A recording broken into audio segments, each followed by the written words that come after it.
مؤتمر. Ladies and gentlemen, we're about to start very shortly. If you could join us here at the main ballroom to start our event. Thank you.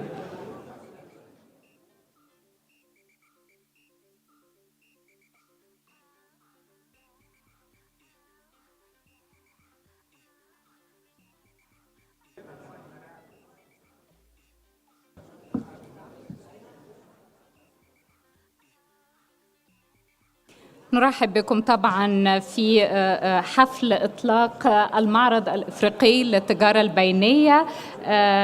هذا الحدث هو بمثابة تحضير للأعمال التي ستقام هنا في القاهرة في نوفمبر، وتحديدا في 9 وحتى 15 من نوفمبر. طبعا نتطلع لمشاركتكم جميعا في هذا المعرض الذي يدعو لتنشيط التجارة البينية الإفريقية.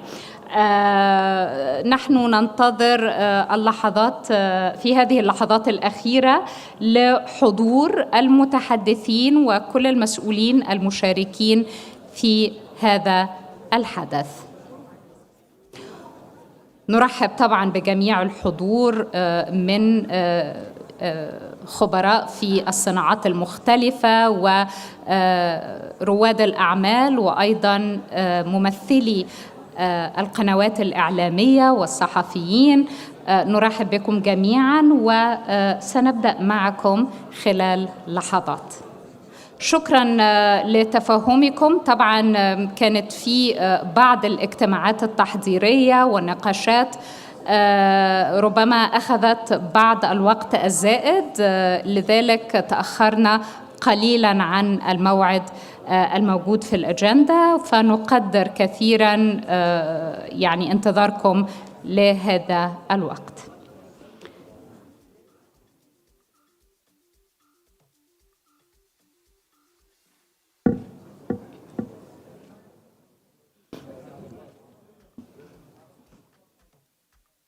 We appreciate your patience and for waiting for the event to start. We were delayed a little bit because there were lots of preparatory meetings taking place and they ran a little bit over time. We really appreciate your understanding. Thank you.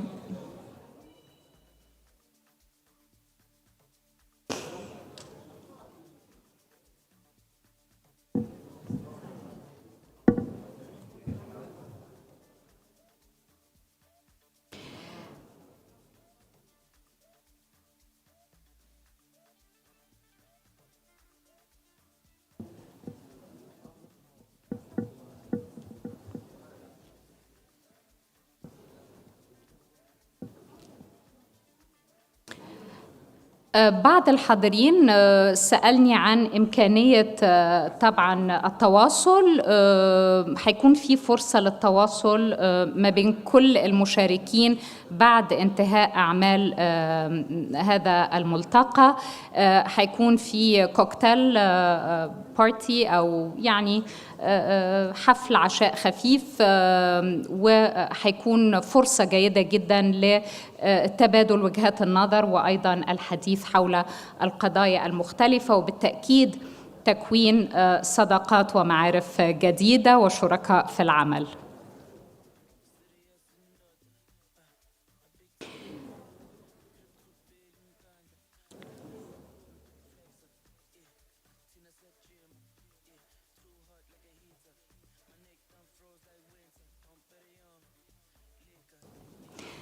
Distinguished guests, ladies and gentlemen, it's with great pleasure that I welcome you to the Egypt High-Level Intra-African Fair Trade, the IATF Business Roadshow and Media Launch, ahead of the IATF 2023 taking place here in Cairo in November.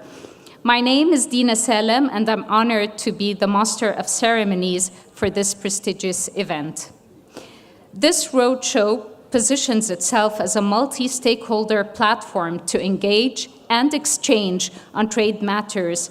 These include, but are not limited to, government, captains of industry, and the private sector.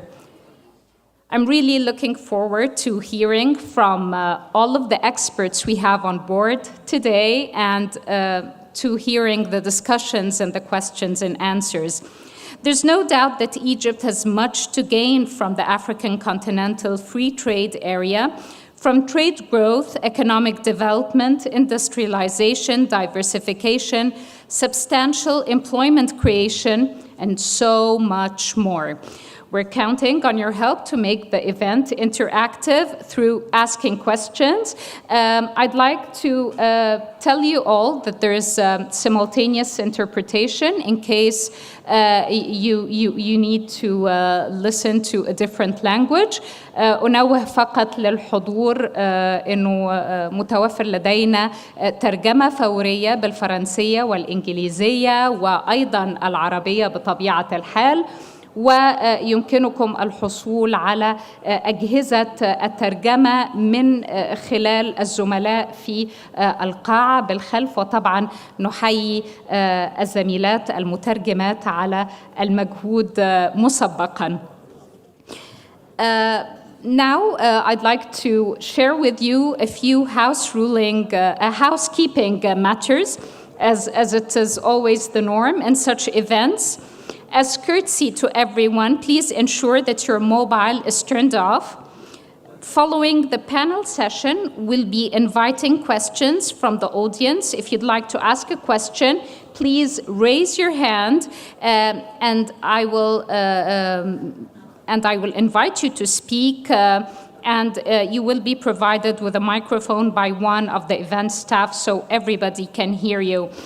Please announce your name and title prior to asking your questions. And to make life easier for everyone, it will be just easier to address the speakers and panelists as Your Excellency, or if you're addressing more than one, as Your Excellencies. This is just to keep it formal and easy for everyone. I would like to urge you all to join us in Cairo, Egypt, during the period from the 9th to the 15th of November for our continent's game-changing premier trade and investment event, the Intra-African Trade Fair 2023.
That's always Africa, lovely and vibrant beats and lots of colors and lots of prospects and opportunities.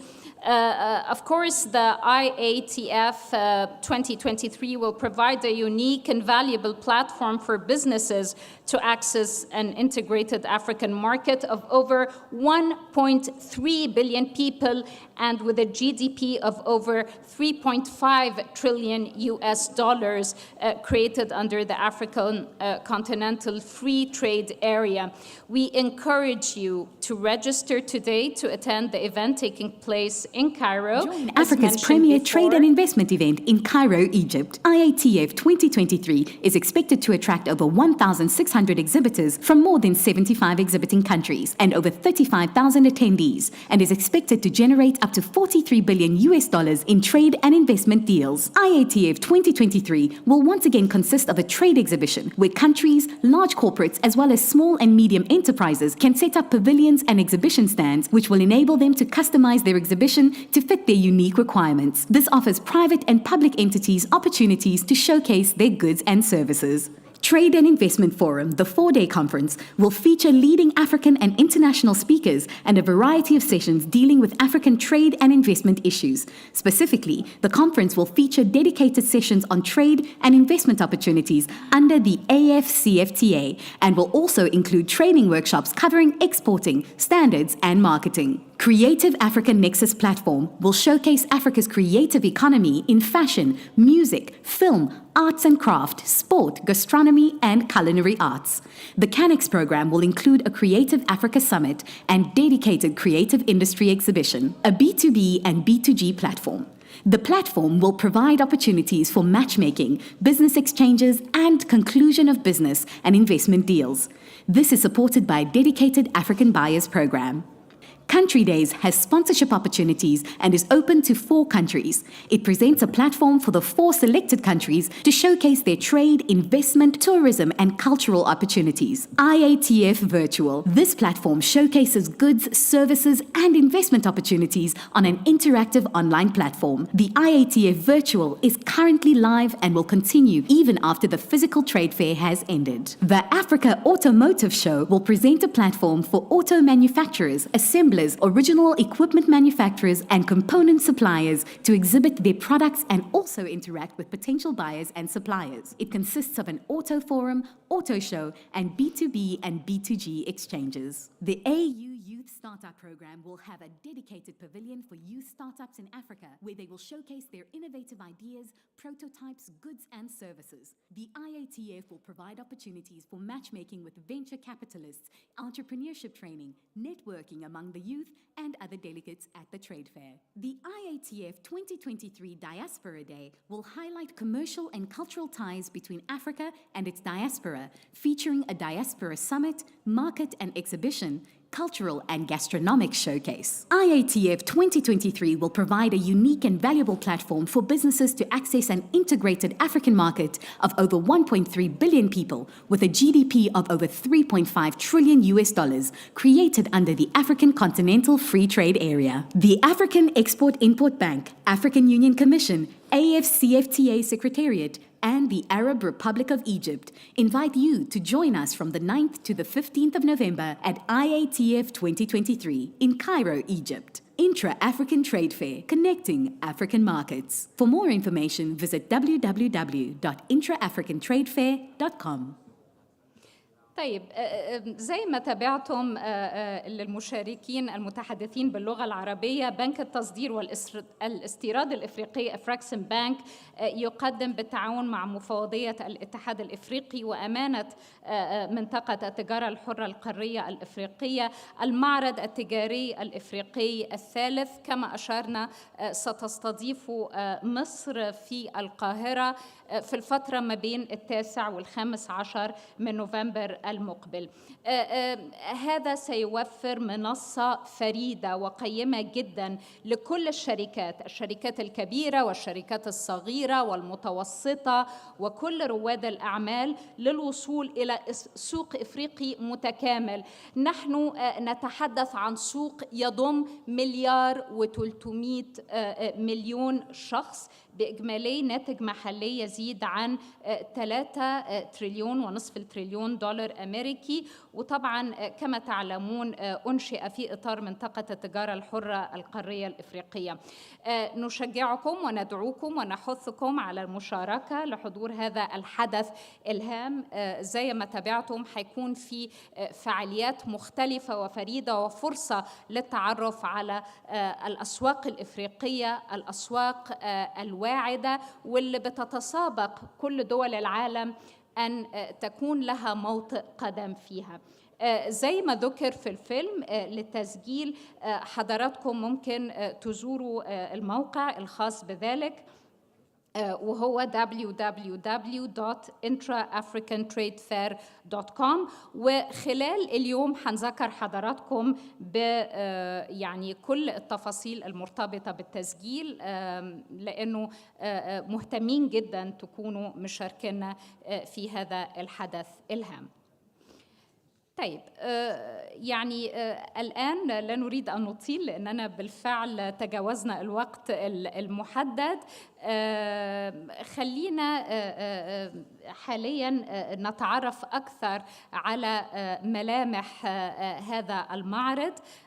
I'd like to introduce now Her Excellency Kanayo Awani, Executive Vice President for the Intra-African Trade Bank, AfCFTA Bank, for her opening speech. أدعو الآن السيدة كنايو أواني وهي الرئيس التنفيذي المساعد في AfCFTA Bank.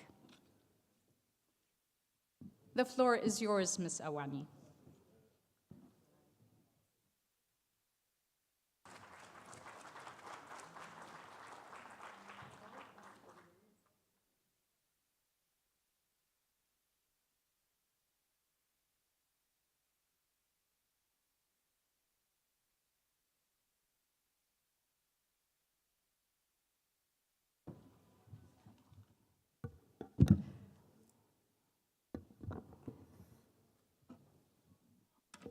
This is a bit too much.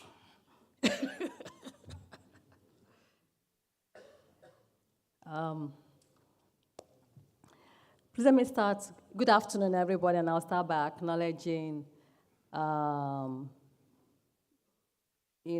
people who are here. I think the MC may have already established the protocols, but I'll still go ahead and acknowledge. I'm mindful that the program we have today started from 8 a.m. this morning.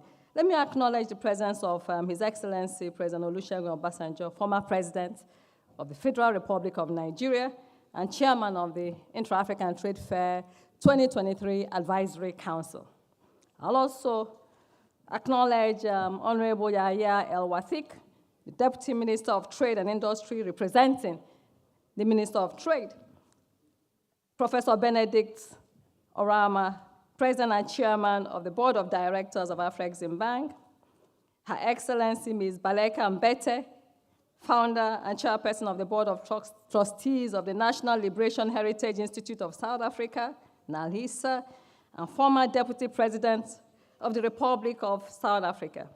His Excellency Wamkele Mene, Secretary General of the AfCFTA, represented by my dear sister Grace Koza, His Excellency Ambassador Albert Muchanga, the AU Commissioner for Economic Development, Trade, Tourism, Industry, and Minerals, Mr. Jean-Louis Ekra, former President of the African Export-Import Bank and Deputy Chairperson of the IATF 2023 Advisory Council, members of the Diplomatic Corps, members of IATF Advisory Council, captains of industries, chief executive officers and their representatives, distinguished ladies and gentlemen,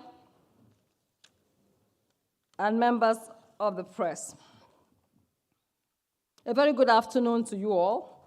It is my pleasure, my great pleasure, to welcome you to this business roadshow on the Intra-African Trade Fair under the theme, Promoting Egypt-Africa Trade and Investment under the African Continental Free Trade Area, as we launch the road to Cairo. The road to Cairo has been made possible by Egypt accepting to host the third Intra-African Trade Fair, which we hold in this very historic and progressive city of Cairo at the Egypt International Exhibition Center and Al Manara International Convention Center from November 9th to 15th, 2023. Today's roadshow will provide you all, especially the business community, with critical information on the IATF, the relevance to Africa's transformation and integration ambitions. It is indeed quite apt and even, if you like, providential that the trade fair holds in Egypt again this year, bearing in mind that they held the inaugural event, trade fair held in Cairo in 2018. But this year, it aligns with the celebration of the 60 years of the existence of the African Union and 30 years of the existence of the African Export-Import Bank. One of the main expected outcomes of this roadshow in Egypt is to empower the public and private sector of Egypt with information about the trade fair, its importance, its role in supporting African integration, and the success of the AfCFTA, but also your own role and how we expect you to play a part and benefit from the Intra-African Trade Fair. It will also serve as a rallying call for full participation of the Egyptian business community in the trade fair in November. The greatest beneficiaries of the trade fair in 2023, as we talk about intra-African trade and by extension Egypt-Africa trade, is the Egyptians themselves. I'm hoping that the opportunity will be be capitalized. Your Excellencies, ladies and gentlemen, let me begin by setting the context in which we conceived and championed the Intra-African Trade Fair.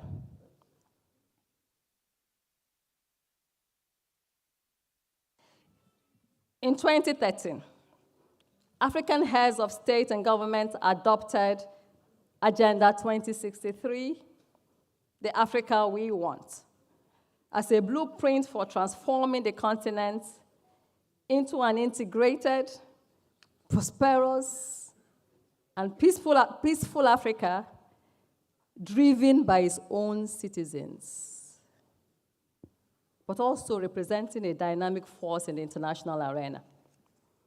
Among the first flagship projects under this Agenda 2063, the Africa we want, was the establishment of the African Continental Free Trade Area to stimulate intra-African trade and advance economic integration.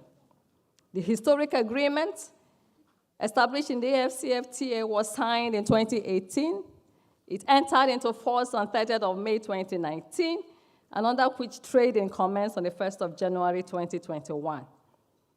The AfCFTA has created the world's largest free trade area since the creation of the WTO by number of participating states.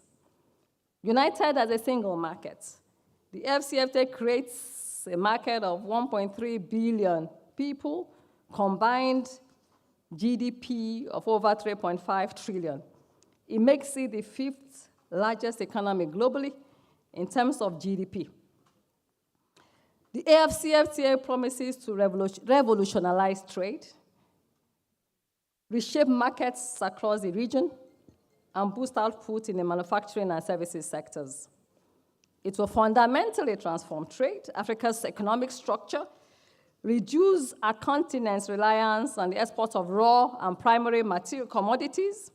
It promises to create opportunities for our youth, and it also promises to break down the artificial borders that have for so long divided us. Indeed, at the bank, we are constantly reminded by our president, Professor Rama, that the AfCFTA offers us the opportunity to shake off once and for all the shackles that have held us back, including market fragmentation, lack of economies of scale, reliance on the export of primary commodities, underdeveloped regional value chains, and tariff and non-tariff barriers to trade, the result of which has been a very low percentage of intra-African trade, averaging around 16%, depending on the statistics you choose to work with, and the continued outsourcing of our development ambitions. Distinguished guests, as we gather this afternoon, the collective task at hand is for all of us to fully support the implementation of the AfCFTA in order to address the challenges of market fragmentation within the continent, which has for so long worked against us over the past 60 years. It is time for Africa to take her destiny in her own hands and determine her own development agenda. However, doing so will not be easy and will require commitment, courage, and deliberate action. Traders need to seek out new market opportunities on the continent, rather than the current convention and perhaps easier routes of turning to markets abroad. Our political leaders need to open up their markets and ensure the AfCFTA is giving full legal and operational effect. Our financial institutions, they need to be bold, courageous, and support intra-African trade and investment despite perceived risks. We at AfCFTA are proud to be contributing to this positive history of African integration and development.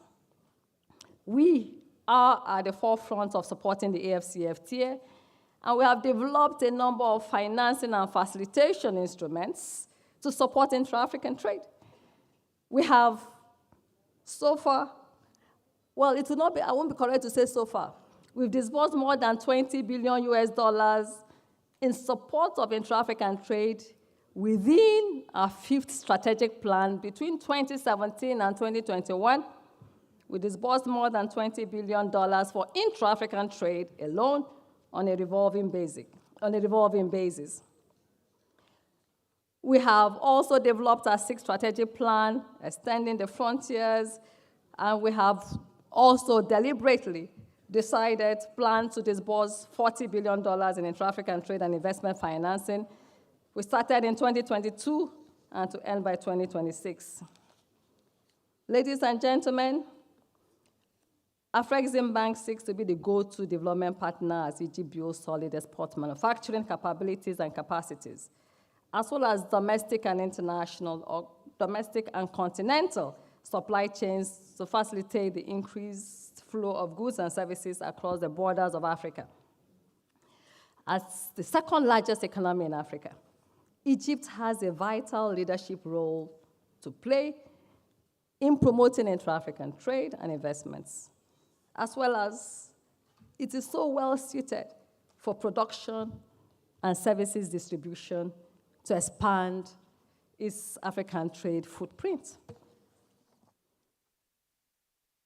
To support Egypt's industrialization and export development efforts, AfCFTA has consistently provided support to the Egyptian public and private sector. Since inception, AfCFTA has provided financing support to Egypt in excess of $32 billion, with $28 billion coming in the last 5 years alone. This support has helped strengthen the financial services sector, the energy sector, telecommunications sector, health, construction, and in particular, EPC sectors, among others. Our support to Egypt cuts across major sectors and industries considered strategic to the government of Egypt as part of its own development ambitions, and also pivotal to the growth and development of the national economy. I'll talk a little bit about some of the products that we have that the Egyptian public business sector has benefited from. We have a program we call the Global Facility for Intra-African Trade Champions. That program is offered to Egyptians that have expanded their networks, their footprints, and are able to do that, who are looking for support,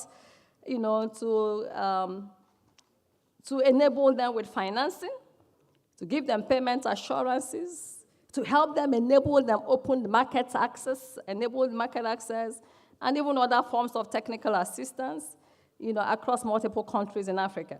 So far, we've supported Egyptian companies in twinning, matchmaking, and executing various projects into about 20 African countries with a value of around $6 billion and in a pipeline of about $6 billion currently. We are particularly implementing a program we call the Intra-African Engineer, Procure, and Contract Promotion, EPC initiative, to support the development of trade enabling and industrial infrastructure across Africa. The annual market for the EPC projects is estimated at about $60 billion. It also speaks to the infrastructure deficit across Africa. And right now, that market, the offers in that market are dominated by foreign entities that are fully supported by their home governments, policy, and financial institutions to enable them win EPC contracts in Africa. So in order to put African companies at par with foreign entities AfCFTA Bank is implementing the EPC initiative to support African contractors, EPC contractors, to win and execute major infrastructure projects across Africa. To date, the bank has supported companies from various African countries to win those contracts, valued at about $12 billion. As I mentioned, to support twinning, financing to those contractors. It also includes insurance, covering construction, all risk, and other covers, contracting guarantees as well. Under this initiative, AfCFTA Bank has supported mega Egyptian EPC contractors in various infrastructure sectors. Some of them are here represented. Companies like El Swedi, Arab Contractors, Orascom, Hassan Alam, Samcrit, and the list goes on and on. In June 2023, we launched a new tenders model on the Africa Trade Gateway that connects EPC contractors to tenders and contracts available in Africa. That digital platform provides a centralized and readily accessible channel to share information on the available investment opportunities across the continent. On the sidelines of the Intra-African Trade Fair in November, we'll also be launching a major workshop under this initiative. What will that workshop do? What we're trying to do here, because we started studying that industry and ask, but why do African governments and big, large corporates that are employing EPC contractors, why do they defer to companies overseas? So we launched a survey. And what we'll be doing in November on the sidelines of the trade fair is to share with Egyptian businesses, because that's the first time we're going to launch that workshop. We'll go on to Morocco, we'll go on to Nigeria, and a few other African countries to share the surveys, the outcomes of those surveys. And that is just to share, this is why the contracts are going elsewhere. And then we'll use that as a basis to build capacity, and to see how we can expand the African footprints in that particular sector. We also have an intra-African trade. I'm taking time to just explain the products we have, because I always like to use this platform. We have to use it to disseminate information. Our Intra-African Investment Finance Program supports acquisitions, joint ventures, concessions, and non-equity modes such as franchising, licensing, etc. As part of our own strategy as well, we have developed a dedicated strategy for we call it acquisition strategy. So increasingly you see companies, for instance, especially in the financial services sector where it's prevalent, that many international banks are retreating and leaving the continent. Our strategy is to support African banks, African financial services sectors, to take advantage of those opportunities and buy up those shares, as it were. It's not just in financial services, but across the board in various sectors. We continue to do that even in mining as well. We have, for instance, in this country, approved 800 million intra-African investment financing facilities in favor of 3 Egyptian banks, as it undertake investments in other parts of the continent, like in Ethiopia, Cote d'Ivoire, Kenya, Uganda, and South Sudan, where they're expanding their banking services in a sense to follow their businesses, the Egyptian businesses that are going across the borders. We also have our intra-African investment guarantees. The bank provides guarantees to support investors against risk events that may impair investment rights or earnings, including expropriation, transfer restrictions, nationalization, or other government action in those countries where you're willing to invest in that may hinder normal operations, may hinder also repatriation of profits and whatever else that is at play. We offer contract and toll manufacturing. This is a financial solution that supports manufacturers who have contracts for toll manufacturing orders or require capital to expand manufacturing capacity. We have been supporting the development of the Egyptian manufacturing sector through contract and toll manufacturing, and we have supported a few companies, a number of companies, for instance, the Egyptian Ethylene and Derivatives Company, the Canal Sugar, and several others. And also working through the commercial banks here in developing a phosphate fertilizer complex. We support contract agriculture.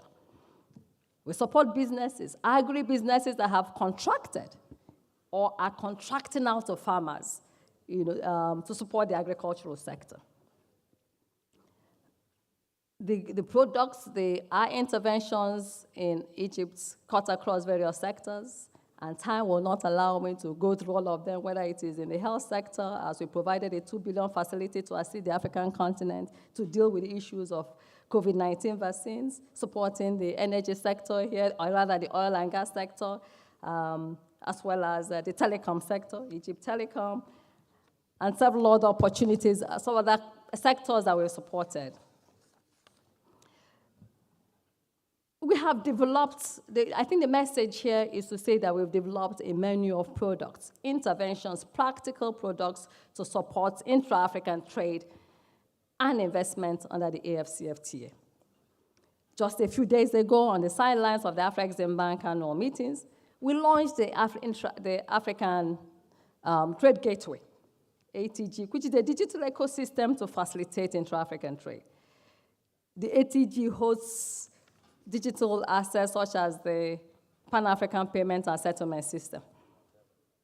The PAPS, as we call it, was endorsed by AU heads of state and government to facilitate trade settlements in local currencies. So people can be able to trade, in their local currencies. PAPS will help the continent to save also about $5 billion in transaction costs and facilitate intra-African trade. For example, an Egyptian exporter to South Africa will be able to receive payments in Egyptian pounds, while the South African importer will be able to pay or tender payments in South African rand. Currently, we have about 9 central banks that have signed on, 70 commercial banks, 7 switches have all signed on to PAPS. Think about what it will do, PAPS will do to the foreign currency cost of trade if you have to trade in local currency. Think about what it will do to the informality of trade by bringing even the informal trade under the platform of PAPS. ATG, as is called, also houses MANSA platform, which is a customer due diligence repository. So far, we've onboarded about 13,000 institutions. MANSA eases the cost of conducting know your customer checks. You all may know how difficult and the cost of compliance. And in fact, it's probably one of the issues that is facilitating the exit of international banks from the continent, the cost of compliance. So we encourage financial institutions, corporate regulators, governments and government parastatals, sub-sovereign governments to subscribe to MANSA for KYC information, know your customer, know your investor, know your investee information. We've also launched a trader club and trade regulations platform, a gateway which deals with issues of lack of access to market information. So some people come to us and say, but how do we know where to buy products from? Where is my market? Where is my source of raw materials? What are the rules of trade? Trader is your go-to platform within Afrexim Bank's Africa Trade Gateway. We're also working with the AfCFTA Secretariat to develop a $10 billion AfCFTA adjustment fund. That will assist countries to deal with tariff revenue loss because of the AfCFTA. And it will also provide commercial and concessionary funding to allow for an orderly adjustment of countries to the new trade regime because there will be loss of taxes. The bank has already committed $1 billion to the AfCFTA adjustment fund. We have also provided committed an additional $10 million for tariff revenue loss compensation. It is also open not just on the public sector, but there is a private sector window, where the private sector window will help private sector businesses to be a bit more competitive, to help them retool, expand their operations to take advantage of the AfCFTA.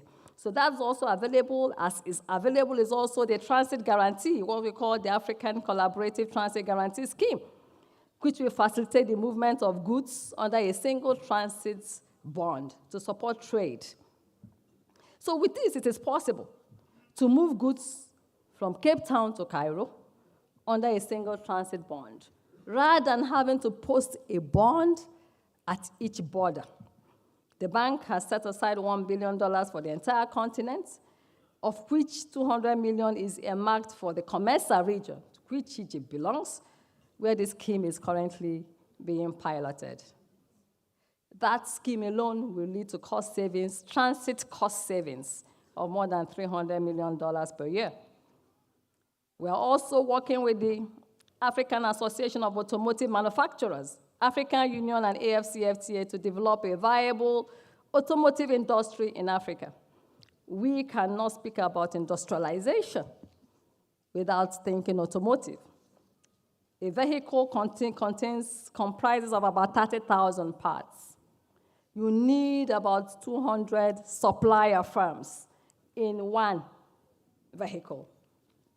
And that's why it's one of the areas we're championing. So we are providing support in terms of financing of the industry. We're also facilitating the development of regional value chains. And we're also facilitating the implementation of a continental automotive strategy. And this has been adopted by trade ministers early this year.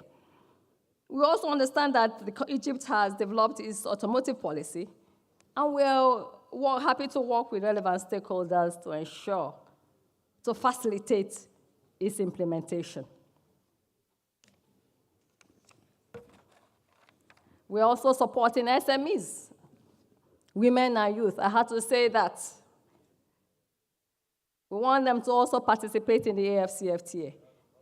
And as such, we have a range of products to support SMEs, women, and youth.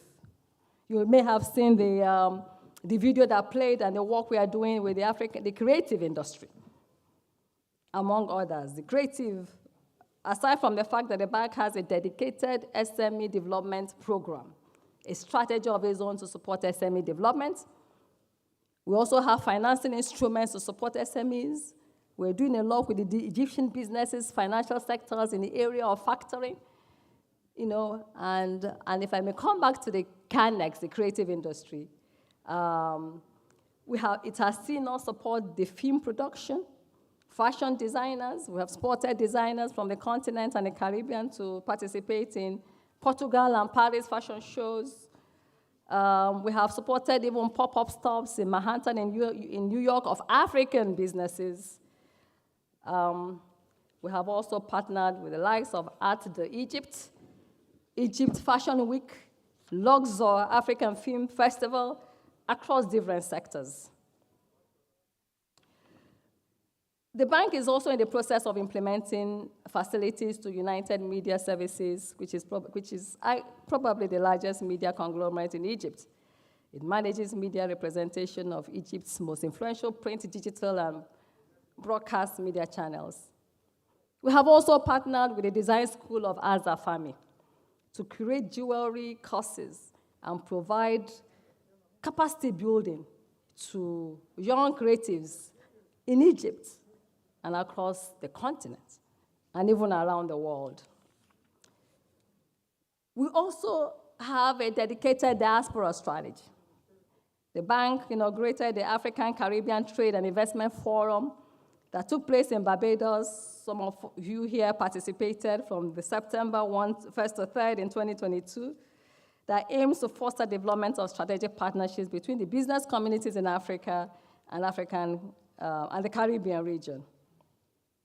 Following that event, several missions have been undertaken to Barbados, Guyana, Bahamas, Grenada, St. Kitts and Nevis to identify business opportunities. Quite a number. In fact, if you ask me, the greatest beneficiaries of that intervention are Egyptian businesses. What we've tried to do is to see that Egyptian businesses also internationalize from Africa and to the rest of the world, but in this particular case, also the Caribbean. For instance, a company like Evergreen in Egypt has signed a number of agreements with governments of Barbados and Kitts and Guyana for the development of fish farming and aquaculture projects in the Caribbean. That's also very important because if you can understand the island countries and what fishery would mean to them. But we are able and happy to support Africans to go there and develop that sector. The next Africa-Caribbean Trade and Investment Forum will hold in Guyana, Georgetown, Guyana, in October. We will send more information about that. As one of the largest intra-African trading nations, Egypt has a vital leadership role to play in promoting intra-African trade and investment. But how is a trader in Cairo to know the needs of the consumer in Dakar? How is a clothing manufacturer in Lesotho going to know that fabric supplies exist in Burkina Faso? How will they even know that Egypt has one of the best quality cotton in the world? How? Because the way we are wired is there has not been interaction between our countries, and that's why I talked about fragmented markets earlier on. It is precisely to overcome the lack of information, inaccessibility of market and trade information, that we have been working with partners to introduce Intra-African Trade Fair to support the AfCFTA. This is a platform that is held every 2 years to connect buyers and sellers across Africa and to also connect investors to investment opportunities within the continent, to address that very point of the lack of access to trade and market information, to investment information as well. If you take, for instance, it is simply because of the lack of information that countries like South Africa, Tunisia, Morocco import around 400 million worth of leather products annually. They do so from Europe and South America. In the meantime, countries like Ethiopia, Kenya, and Sudan, which have the capacity to fulfill a substantial part of this demand, continue to export the same leather products to markets in Europe and Asia.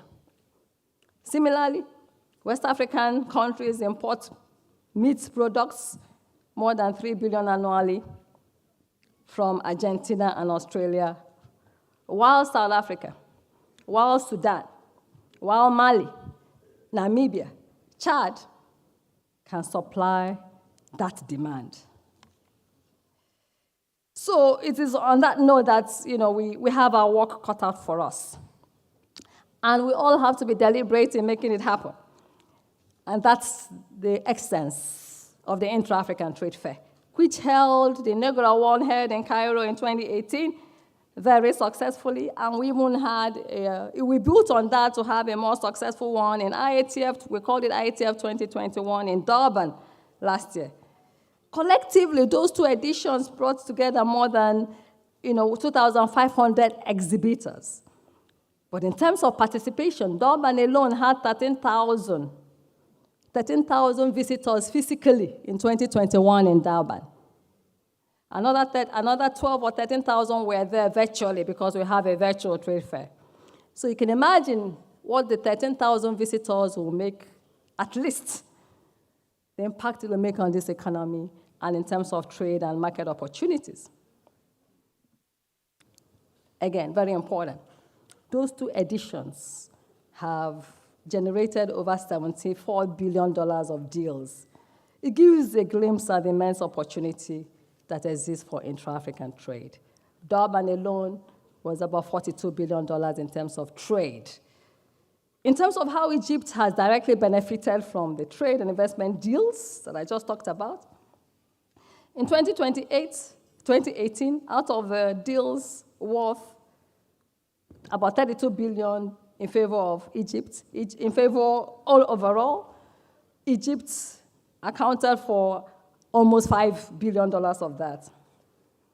And of that amount, 80% of that was fully implemented. So it's one thing to conclude, to do the deals, but it's also another thing to implement them to closure.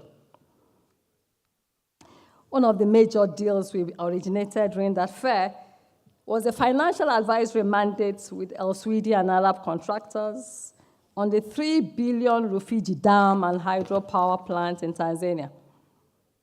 At that deal, we signed, and the bank played, the AfCFTA played a leading role in the almost $800 million bundle of guarantees. Many international agencies and financial institutions will not touch that transaction. But again, in the spirit of the Africa we want, where we must take our destiny in our hands, that is probably the only transaction of this size, $3 billion project, almost $1 billion in contracting guarantees that was handled end-to-end by Africans, in spite of all odds. It's also the same thing as in 2021, where we generated $42 billion of deals, of which Egypt also accounted for over $6 billion of those.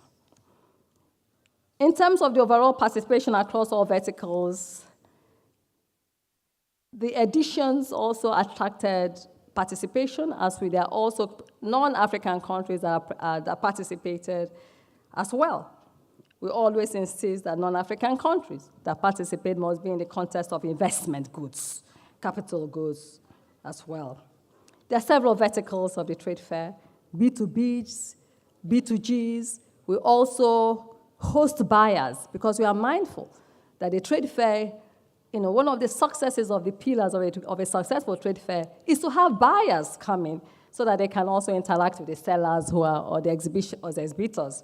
So we also host, we sponsor buyers, to come for the trade fair. There will be so much said about the trade fair later, so I won't keep going into that. And there will be discussions around the various verticals, the virtual trade fair, the automotive show, the creative element of the trade fair that is embedded this year as part of the creative. We've also included a culinary and gastronomy fair. We have a diaspora fair as well, and there'll be more said to that towards the end, later in the program. My call today is to call on the government of Egypt, the governorates. Time will not permit me to talk about the African Sub-Sovereigns Network, which will also have an event on the sidelines of the trade fair, where we want the sub-sovereign governments, the provincial governments, the local governments, to be part of the AfCFTA movements, so that they themselves can also exchange trade and investment opportunities. So I'll also call on the banks and private sector associations to provide support in terms of mobilizing the Egyptian business community, including women-owned businesses and SMEs, to participate and take advantage of all that the IATF has to offer. Mind you, I might have to repeat that it offers a unique opportunity for Egyptian businesses to access this integrated market of 1.3 billion people and a combined GDP of $3.5 trillion US. I hate to sound like a broken record, but I have to keep saying it, that is a huge opportunity.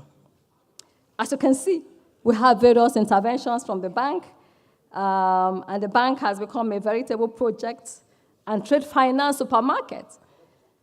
Because I haven't spoken about our impact equity fund, because aside from debt, we also provide equity. I haven't spoken about our project preparation facilities, because we also help to develop projects of bankability, where we have seen gaps. But we add product offering costs across various value chains of financing, in a sense.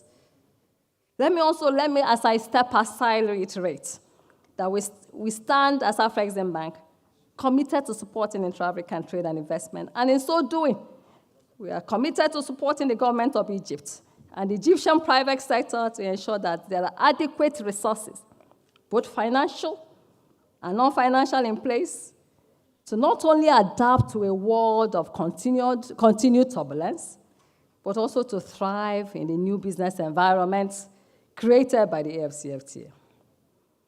I invite all of you to join us at IATF as sponsors and exhibitors as we work together to realize the vision of an integrated and prosperous Africa. I am optimistic, but the part of the reason I'm optimistic is that I've lived here for more than a decade. I've been lived in this very town for 14 years. I haven't lived here, and I know what the country is about. I'm optimistic that Egypt will be strongly represented. I'm optimistic that Egypt will take advantage of this opportunity that I hope I have done a good job at presenting. So, as I close, we look forward to seeing you in November at IATF 2023. I thank you for your kind attention.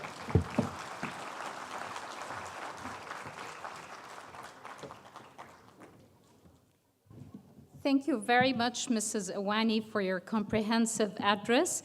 And now I'd like to give the floor to His Excellency Minister Plenipotentiary Yahya Al-Wathiq Billah, Deputy Minister of Trade and Industry of Egypt.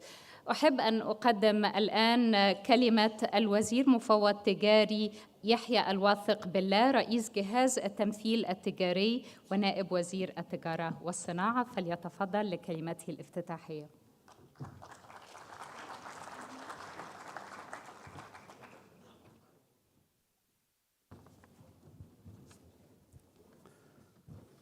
Hello, good afternoon, everyone. I'm happy today to see this gathering and to see a lot of pioneers from our Egyptian business community, Dr. Sharif Al-Gabali and Engineer Ahmed Al-Swedi, Engineer Ahmed Fikri Abdul Wahab. They are all pioneers in our business community and all interested in the African market, and all our efforts are trying to align together to do something with Africa and for Africa. Excellencies, ladies and gentlemen, good afternoon. First, I would like to thank Mrs. Awani for this speech. She gave us a clear vision about the bank activities and what the bank can offer for our business community and the African business community. I would like to extend my deep appreciation to the African Export-Import Bank for organizing this event. It's a pleasure being with you today.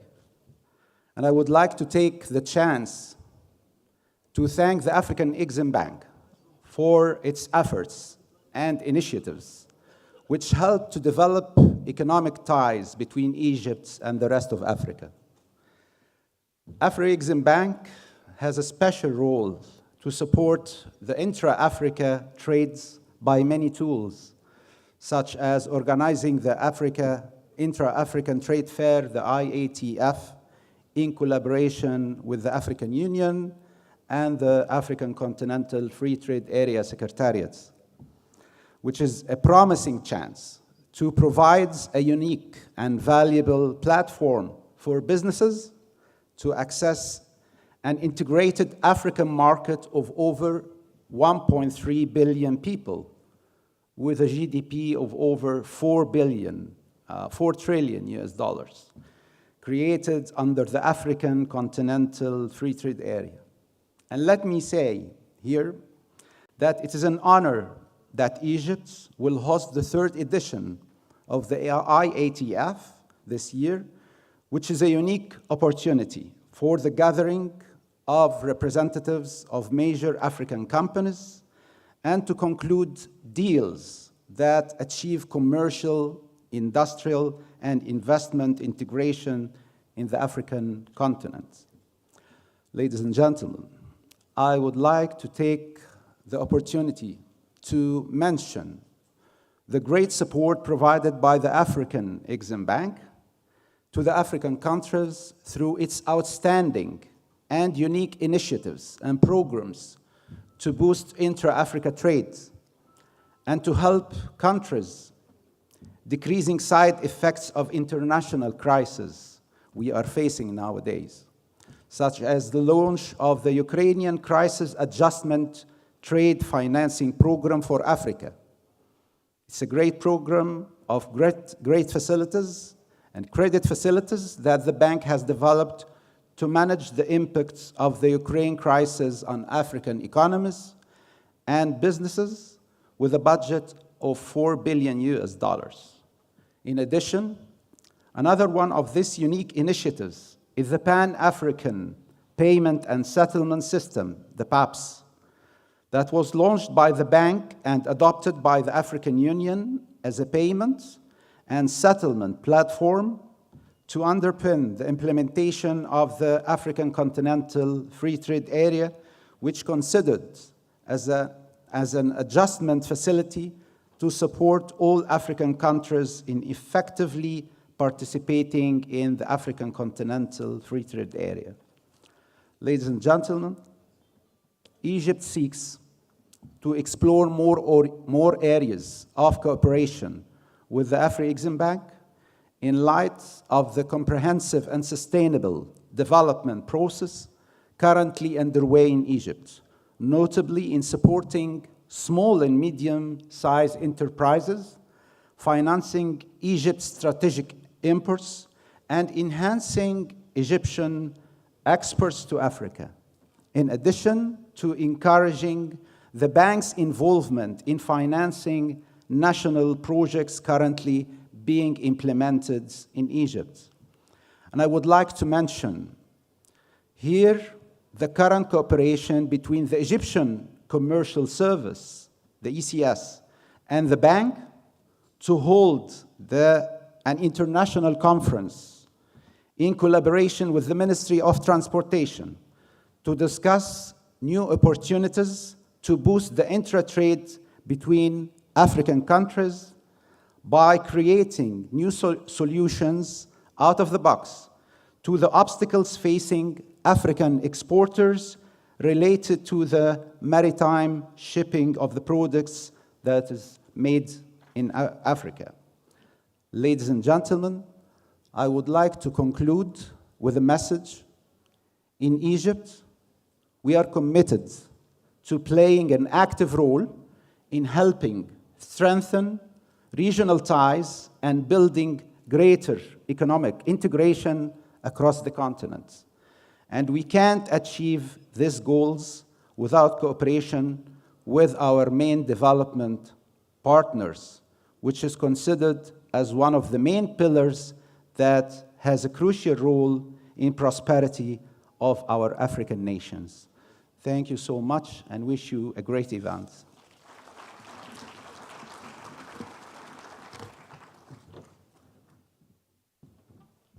Thank you, Your Excellency, Minister Plenipotentiary Yahya Al-Wathiq Billah, and we do hope that we build greater economic integration, as you well said, among the continent through such discussions. Let us move now to creatives. It's time for them to bring that inspirational spark back into the physical realm and to start benefiting once more from their immense talent. AfCFTA Bank has identified the creative sector in Africa as a unique space and opportunity for employment, massive economic growth, poverty alleviation, especially for Africa's massive youth demographic. The Creative Africa Nexus, or CANEX, is the rubric under which all of AfCFTA Bank's creative industry, financial, mentorship, and development initiatives is housed. CANEX is about the business of the creative industry. It's about finding sustainable and scalable solutions for African creatives, both established and emerging. CANEX is a unique opportunity taking place here in our country, in Egypt, an opportunity to restart and reimagine financially viable ways forward for African creatives after almost 2 years of near total economic devastation. It's free for all delegates to attend CANEX and to take part in the sessions, master classes, and networking opportunities.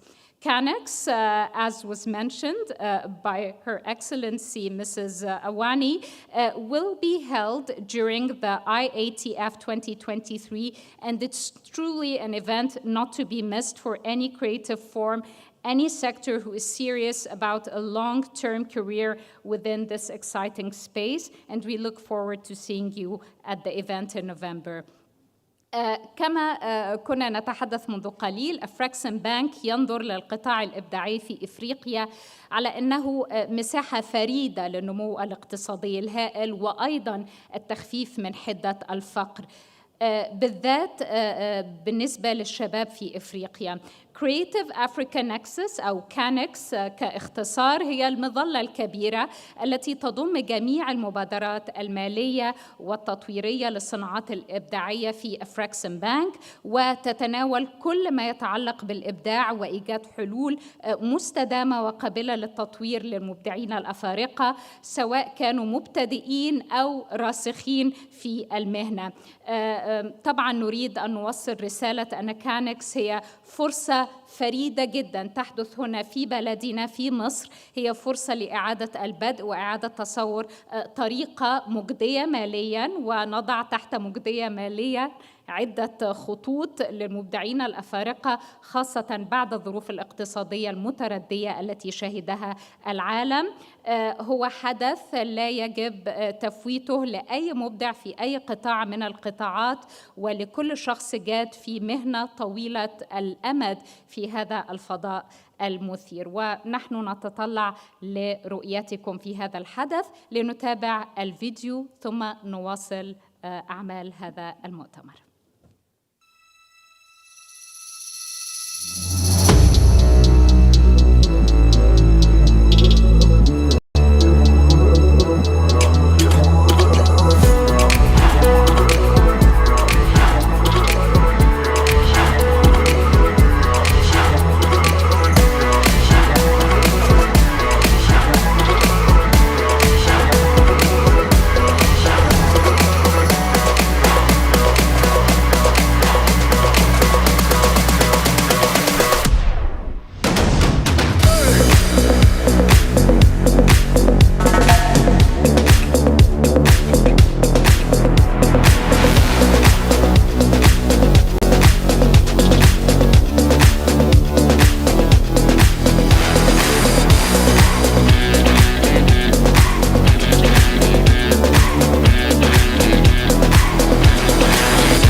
طيب يعني أكيد تقدروا ما تتوقعوا إحنا ممكن ننتقل لأي فقرة الآن. Just ladies and gentlemen, to highlight the creativity of African and Egyptian talents, we will now enjoy true Egyptian artist Balqis.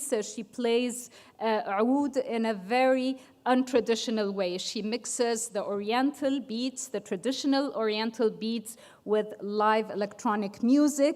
She's setting up now, and let's enjoy her music for a little bit until we prepare for the panel discussion that will follow shortly. I hope you do enjoy it.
مشاركتنا في الايفنت بتاع نوفمبر كصناع لبراند من 30 سنه. هيبقى فيه بعد البانل دي حد هيطلع يشرح كل التفاصيل. بالنسبه للقطاعات المستهدفه يعني في سيجمنت معينه مستهدفه. ايوه بعد البانل على طول.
ده الأون أوكي.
وغير كده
Let's give Balqis a big round of applause for this exceptional performance. Thank you very much, Balqis. And we wish you all the best in your future aspirations or endeavors. I'd like to invite you now to join us in the panel session under the title Unlocking Egypt's Export Potential, Leveraging AfCFTA for Economic Growth and Continental Integration. الآن حان موعد الجلسة النقاشية الأولى في هذا الحدث والتي نتحدث فيها عن إطلاق إمكانيات التصدير في مصر والاستفادة من منطقة التجارة الحرة القارية الإفريقية لتحقيق النمو الاقتصادي والتكامل القاري. طبعا بعض المتحدثين معنا بالفعل على المنصة. أرحب بسيادة الوزير مفوض يحيى الواثق بالله رئيس جهاز التمثيل التجاري. His Excellency يحيى الواثق Deputy Minister of Trade and Industry.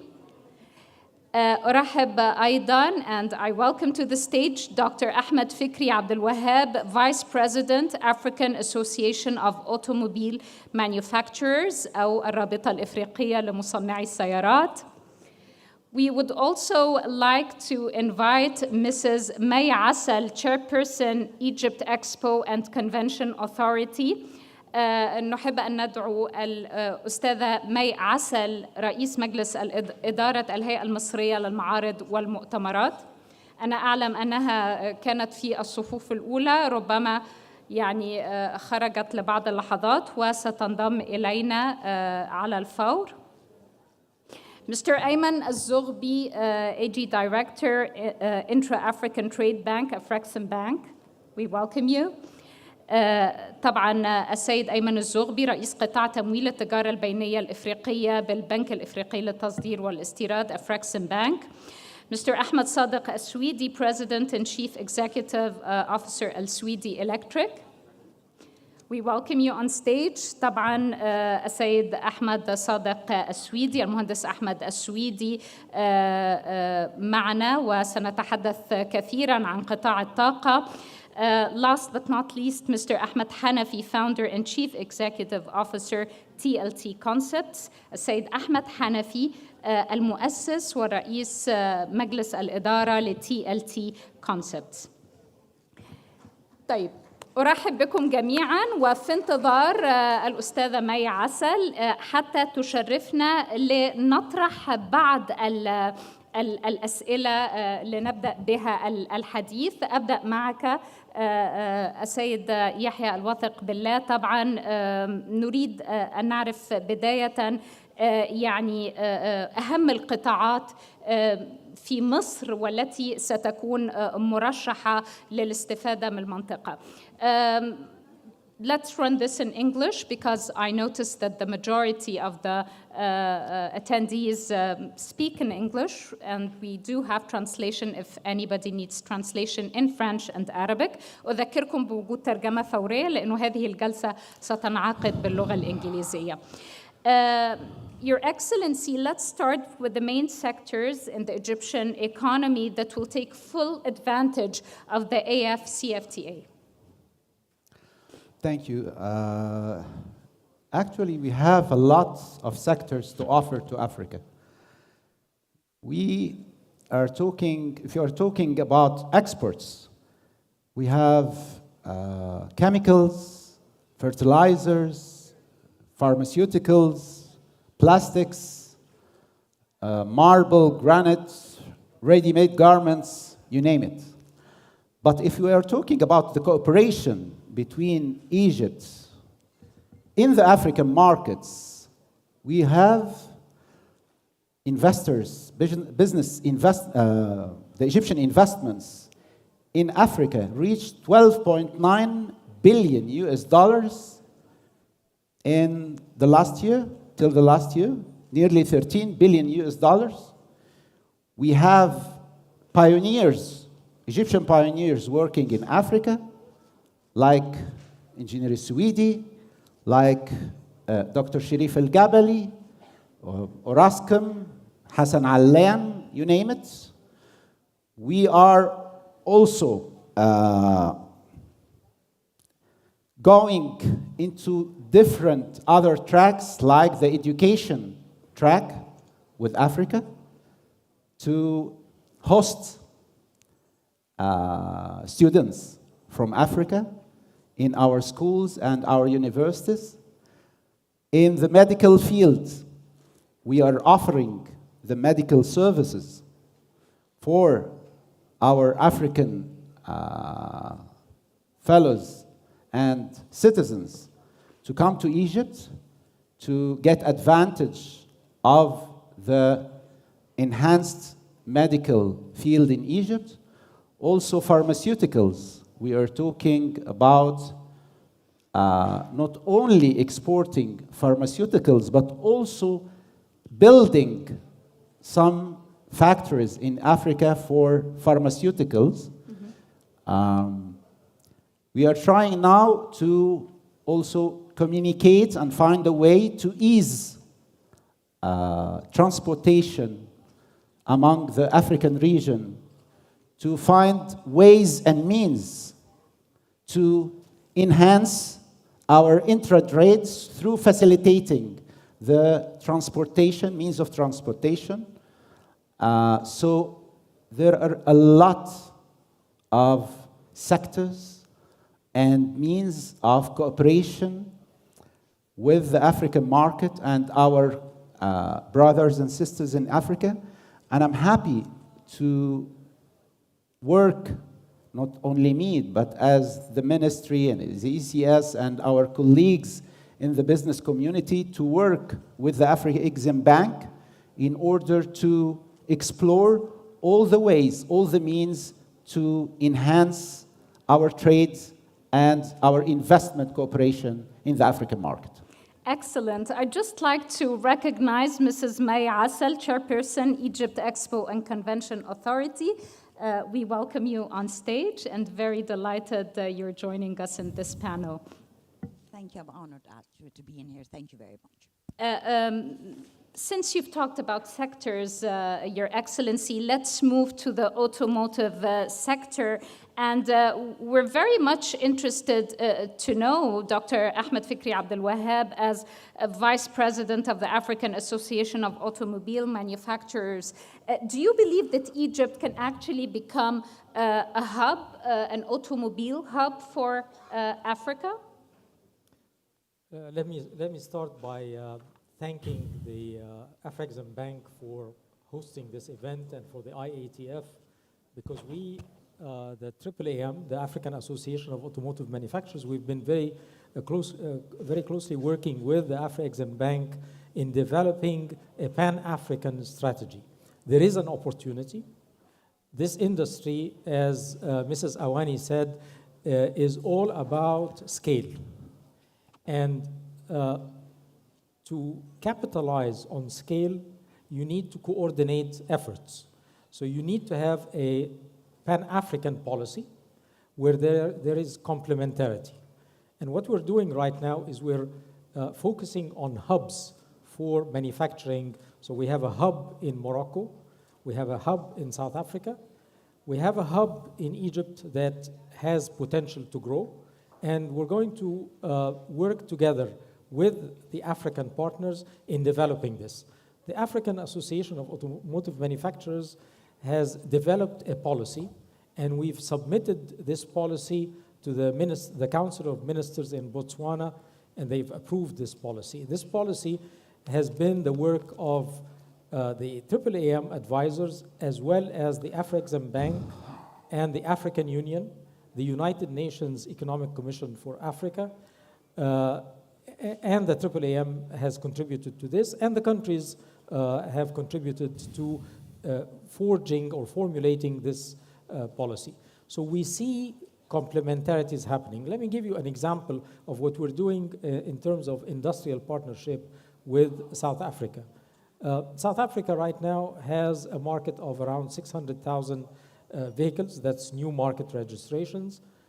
Egypt has, in a normal year, let's put it this way, around 280,000, 290,000. We expect Egypt's market to grow to 515,000 by the year 2035. The South African market will not experience the same level of growth in terms of percentage growth.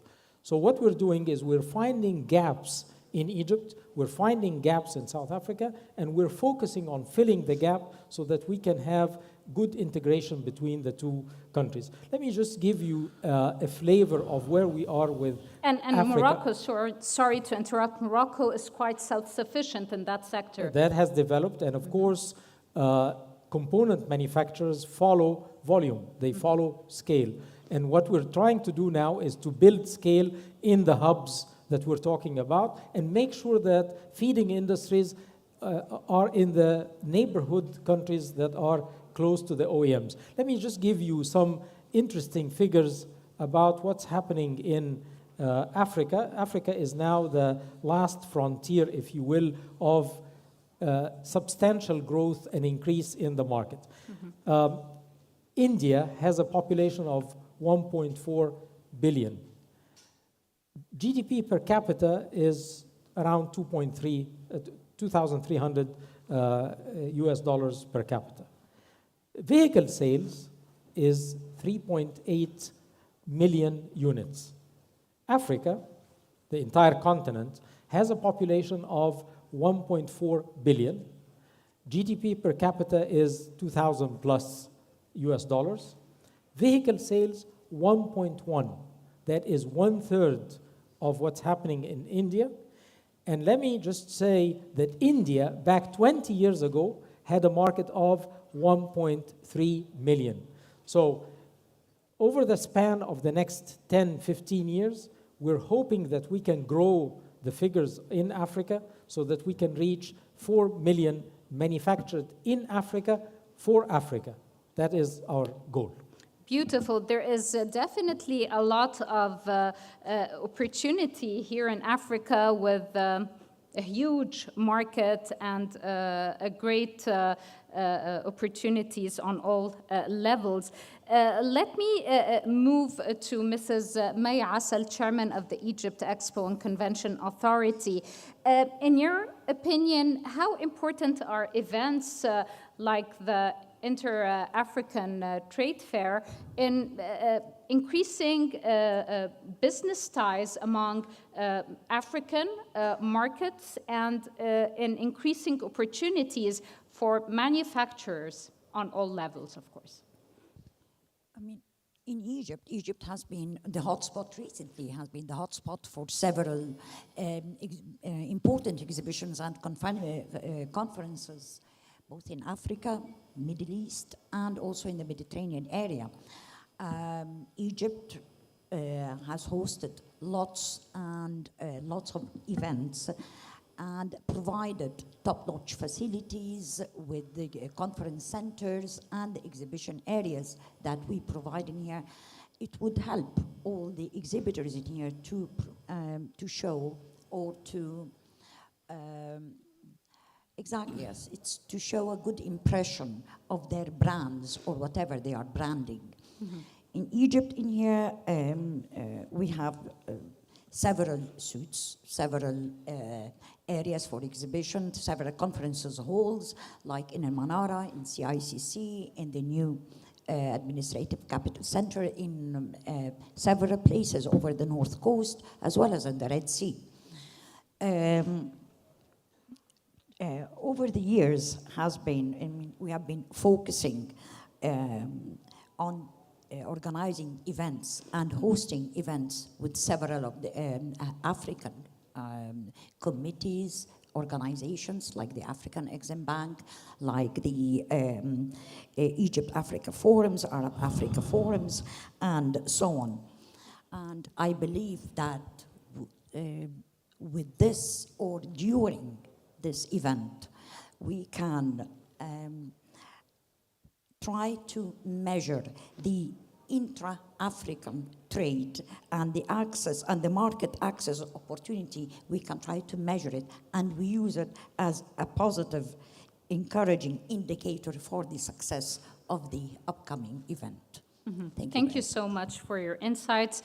I'd like now to move to Mr. Ahmed, Engineer Ahmed Swedi, President and CEO of Swedi Electric. Obviously, Swedi is one of the most active Egyptian companies in the continent. You opened up markets in many territories in Africa. What are the lessons learned for new Egyptian companies that are willing to get into the African market? Thank you much for this opportunity. The first really lessons to be learned from this is to work with AfriExim. Yes, it's true. It seems that you had a good experience with AfriExim Bank, so let's start with that. Yes. We have been working with them in the last 15 years. Rama, Kanayo, Ayman. The whole team is working with the Egyptian companies, with us as a family, supporting a lot, really, the cooperation, how companies can invest in Africa, the guarantees, everything. They're really fully aligned with the companies, how to develop Africa. Mm-hmm. This is really, they have the will to this and they're working on this. For this, an example for this, which Kanayo have mentioned, for this project with around $3 billion in the dam, all the banks refused to support this project. They are the only bank who really supported this. And why is that? Maybe Mr. Ayman al-Zubri would answer this later, but let's continue with the, do you want to comment now, Mr. Zubri?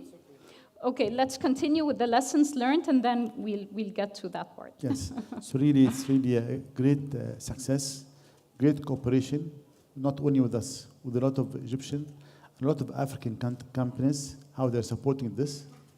And I believe really for the Egyptian companies, the only way to grow is to grow through the African, or one of the main sectors, African countries, either for the exports. Now with the devaluation of the Egyptian pound, we are able to compete very well. I think there are three main sectors for the next 10 years have to be leading in Egypt. Tourism, exports, industry, and agriculture. These 3 points, whenever there is devaluation, it's on the benefit of us. But exports of what? Exports, agriculture, exports of the oil industrial. We are the Sweden, we export over 70% of our production outside of Egypt, either to Europe, either to Africa. Especially labor, we are very good. We have perfect technical teams and operators, employees, supervisors. I believe this very much. The same thing, energy, we have enough energy, price of energy, logistics, airports. What have been invested in Egypt in the last 10 years for the infrastructure is amazing, which really support a lot the next 20 years. So I believe that this is our time, and it's a time to focus with Africa and to how to develop and even to open factories in Africa with the support of the Egyptian experts. Thank you. But what would you tell those investors that are skeptical of getting into the African market? Because there's a lot of misconception about entering into the African markets. Did you find difficulty setting up there or doing business there? Of course, it's not easy. It's almost really not easy. We have to work a lot. But I believe the name of this, how to succeed, you have to focus on 1 or 2 or 3 countries, not to focus all over Africa. Africa is really big, huge. So you have to focus to be able to reach to results. Thank you very much. That's an excellent piece of advice. And this takes us to Mr. Ayman. Thank you for that. Mr. Ayman al-Zoghbi, AG Director, Intra-African Trade Bank, AfCFTA Bank. We'd like to know what is it that AfCFTA Bank would offer the investors, the investors who are interested into getting into the African market. What gives you the competitive edge that someone as big as Sweden would recommend you over other development banks? Yeah. Thank you very much. First, I would like to take the panelists that sitting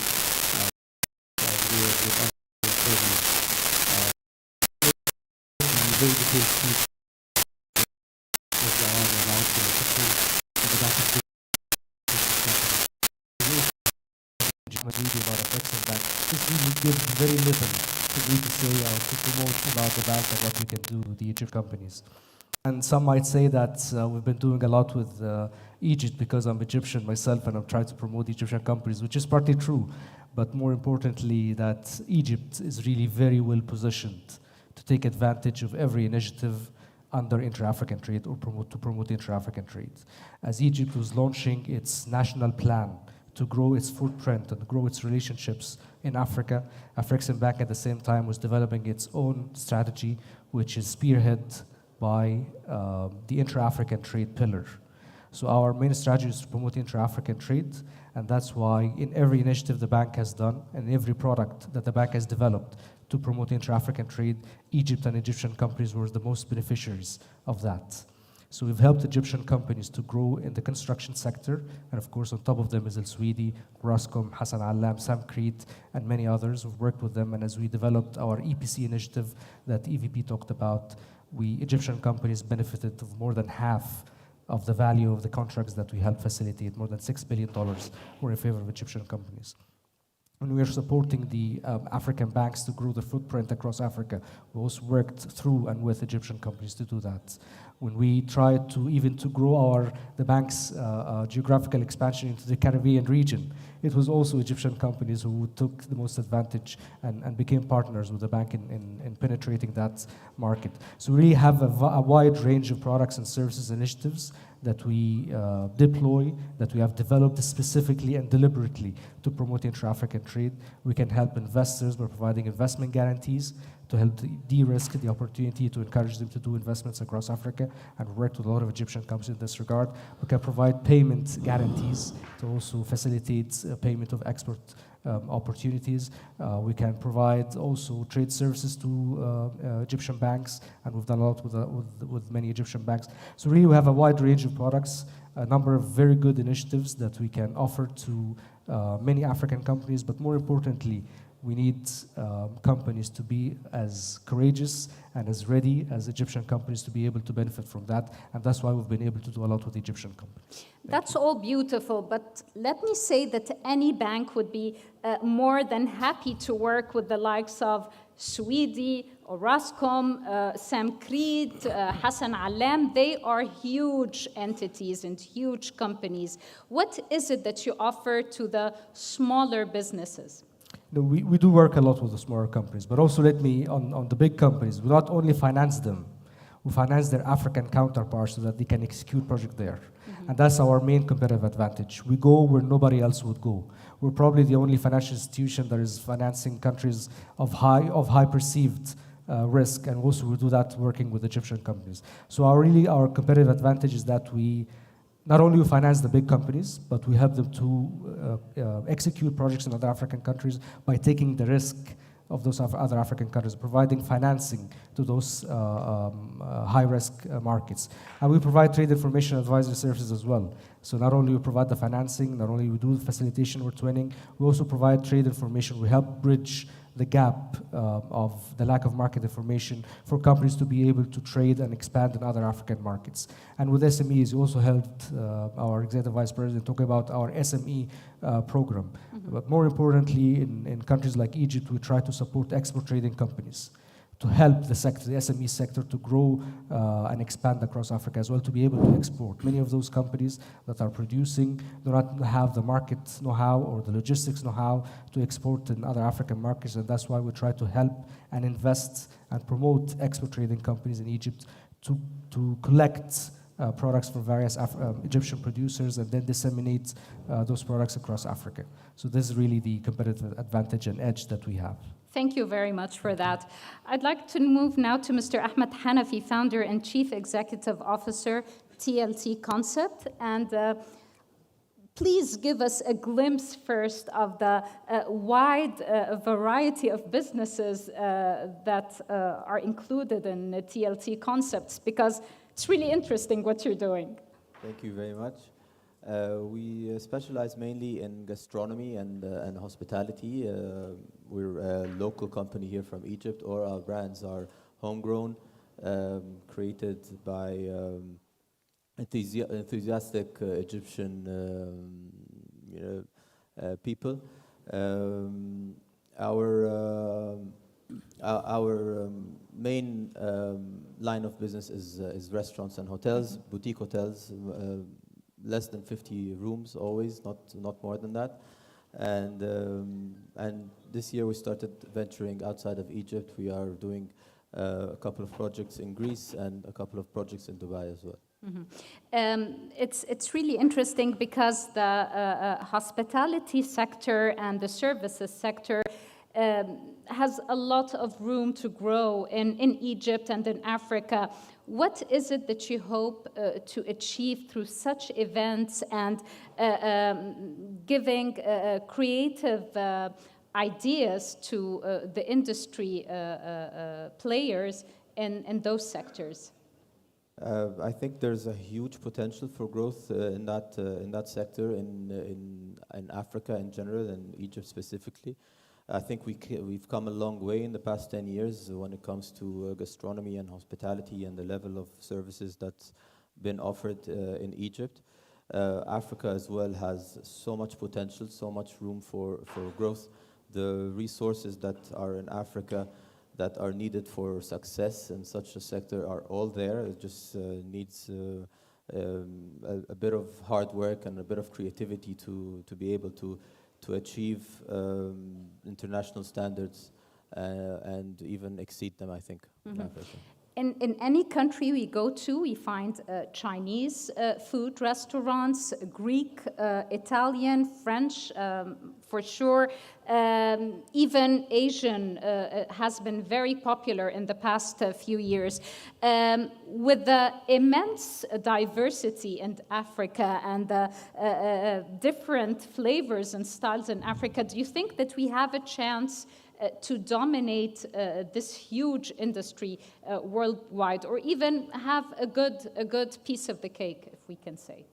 For sure. I mean, the culture of gastronomy and the culture of food in Africa has been embedded in the African culture for forever, I guess. I mean, and there's so much diversity in it. You have the North African cuisines, and you have the South African cuisines, you have the West African. There's so much that could be offered. It just needs to be laid out in a proper way, in a more modern way, let's say, in a more modern interpretation, and that's been happening already. I mean, you have great gastronomy hotspots in Africa now, like in Cape Town, for example. Some of the best restaurants in the world are located in Cape Town. We have in Marrakesh and in Morocco. Hopefully in Egypt also we'll be there sometime soon. That's great news. Just a final question. We've faced a lot of problems worldwide because of the value chains, the interruption of value chains due to COVID-19 and the war in Ukraine and other international events. How important is it to control the production of value chain in order to ensure the success of a creative business?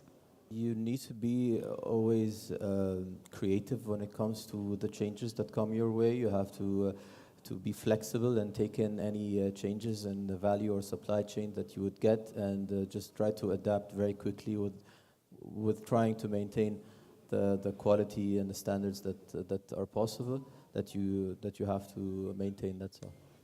Thank you so much, and I don't want to make this any longer because we're already ahead of the agenda. So please, if we have any questions from the floor, we are more than happy to receive your questions.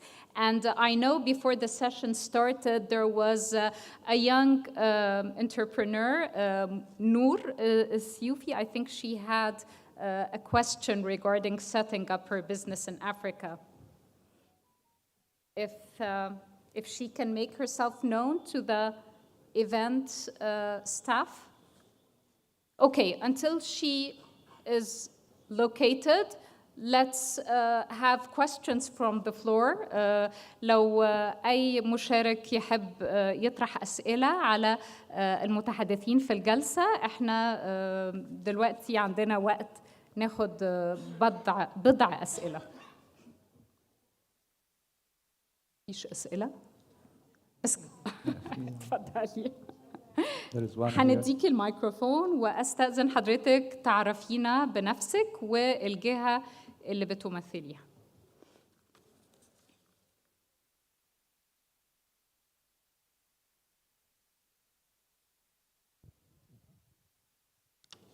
أنا عايدة الهواري GM Office Manager لشركة تصدير واستيراد تكستايل. اوكي انا بس عايزه اعرف ازاي يعني ادخل على المنصه بتاعه الافريكان بانك، اوكي، على اساس ان احنا ناخد كل المعلومات اللي نقدر ناخدها وندخل السوق. اوكي ماشي، دي نمره واحد. عايزه دي هيكون في جزء مخصوص ليها بعد البانل. هنتكلم عن ازاي نسجل للمعرض ونعرف كل المعلومات المتعلقه بيه. طيب هل احنا نقدر نروح المقر بتاع الافريكان بانك ونقدر نتواصل مع اي حد وناخد كل الداتا اللي احنا عايزينها؟ كونتكست، هل في حد ريسبونسبل فور التكستايل براندز او البراندز الجديده اللي احنا عايزين نعملها؟ تنورينا يا فندم، انا تحت امر حضرتك. ممكن بعد البانل نتواصل. اوكي. نور السيوفي موجوده ولا لا؟ عشان هي طلبت الكلمه. طيب مش حضرتك. طيب معلش، كان في سؤال هنا الاول ومع الميكروفون وهنيجي لحضرتك. اتفضل يا فندم. مش سؤال بصراحه، بس هو شكر لافري اكزيم بانك. احنا ميديوم كومباني اسمها ران جاز، استابلشت بتعاون مع شركه من مصر وشركه من نيجيريا. وانا بشكر بصراحه افري اكزيم بانك لان هم يعني احنا لسه في البروسيس، بس بصراحه التعاون معاهم سلس جدا، وانا بنصح اي حد عايز يروح افريقيا لازم يروح ثرو ذم يعني. ممتاز. شهاده ثانيه. سؤال عند حضرتك، اتفضل. بس عرفنا بنفسك الاول يا فندم عشان انا مش شايفه من هنا من النور. انا دكتور ايمن ابو سحلي، ذا سوفت سي او. اهلا وسهلا. وسهلا. بنشتغل في السيكتور بتاع الاي سي تي، واحنا عندنا مشكله كبيره انه موضوع بالذات الانفورميشن تكنولوجي مش حاجه ملموسه. وهو ده القطاع الاهم في افريقيا، لانه داخل في تحسين التعليم، داخل في تحسين الصحه، داخل في كل حاجه في التنميه في افريقيا، وافريقيا محتاجاه بشده. المشكله انك تاخد قروض من البنوك للسيكتور بتاع الانفورميشن تكنولوجي ده صعب جدا. فانا بطالب البنوك زي افريكان اكسبورت امبورت بانك او تبقى فيها قدر من المرونه عشان نقدر نساعد في تنميه افريقيا وندخل حاجات جديده لافريقيا، زي مثلا تصميم الصناعات الالكترونيه في افريقيا. حاجات مهمه جدا كل افريقيا محتاجاها، واحنا في مصر عندنا اكسبرتيز عاليين جدا، لكن اكبر عائق لينا عشان ننتشر موضوع الفاندنج. احنا مش بنعرف ناخد حاجه خالص، لانه مش حاجه ملموسه. يعني انا ما اقدرش اقول لك خدي الحاجه ده رهنيها عندك علشان انا هعمل مشروع في مثلا في تنزانيا. هل اسهل شكراً. الحصول على تمويل في المنتجات الملموسه عنها في مجال الاي سي تي؟ بطبيعه الحال في التراديشنال بانكينج بس احنا مش تراديشنال بانك. احنا عندنا يعني خليني برضو اتكلم مع حضرتك بالتفصيل بعد البانل، لكن احنا عندنا برامج مخصوصه للنوع ده من الصناعات، اللي هي صناعات غير تقليديه شويه او صناعات مش ملموسه زي ما حضرتك قلت. بس احنا ممكن بندي تمويل او بندي تسهيلات للحاجات احنا بنسميها حتى تحت الاقتصاد الابداعي، اللي ممكن تكون شويه حاجات مش ملموسه، وفي نفس الوقت عندنا حاجات للخدمات المهنيه professional services. فلا بالعكس عندنا منتجات للناحيه دي، وممكن نتواصل مع حضرتك ونشوف بالظبط ممكن نساعدك ازاي. شكرا. في سؤال هنا طيب معلش، هنا معاهم الميكروفون وهنيجي لحضرتك. Good afternoon. My name is Alejandro from the Embassy of Equatorial Guinea. I have one or two questions. The first question is regarding the automobile in Africa. The first question is the Association of African Manufacturers is made in Africa autos or assemble plans? Because most of the cars we see in Africa are European, Chinese, or whatever. What is the support given to made in Africa vehicles from your organization? And the second question is regarding doing business in Africa. We, for example, Equatorial Guinea, we are open to do business with any country regarding infrastructure, energy, and whatever. But we also want the support from our business people, especially in Egypt. It's very difficult for an African businessman to do business in Egypt. So we want the reciprocity, the support our government gives to the Egyptian companies. We want the same support for the Egyptian government for our countries also, because I have so many testimonies from businessmen, not only from my country, from around Africa, saying it's difficult to open a company in Egypt. Thank you very much. The first question is regarding the automotive industry, so I'll hand it to you. Let me try to address this. The African Association of Automotive Manufacturers works with companies globally and locally. So globally, the OEMs liaise with the AAAM in terms of policy and approaching advocacy for governments to have automotive policies in these governments that are conducive to bring in investments. Again, I'll go back to the main driver for this industry is scale. So you really want a big OEM to set up a facility that would produce 100,000 plus. Without 100,000 plus, there is very little hope for original equipment supply to the OEMs. There is an opportunity for aftermarket. But the AAAM also works with local companies to integrate with OEMs in other parts of Africa. So we've had trade missions, the AAAM has had trade missions to Côte d'Ivoire, to Senegal, to Nigeria, Egypt, Morocco, and we arrange these things and we take members to meet with OEMs in the host countries. So that's what we do, and I will be more than happy after we finish this session to connect with you and see if we can provide you with the support that you're looking for.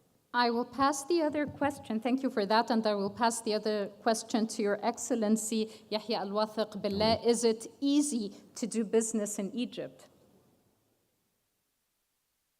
And that was a long pause. Oh. In general, yeah, definitely. But each country can pass through some few periods that there are some challenges of not sufficient US dollars or whatever.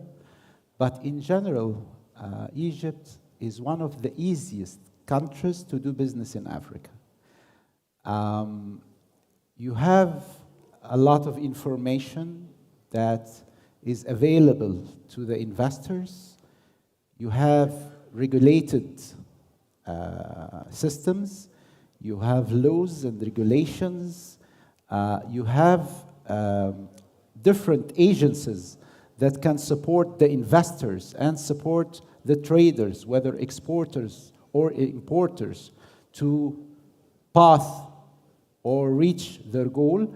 We have Gafi, we have the Suez Canal Economic Zone, we have the Egyptian Commercial Service, we have, of course, the Ministry of Trade and Industry. I mean, all the government entities and authorities are offering their services in a transparent way. And we are even improving this platform because it's not enough.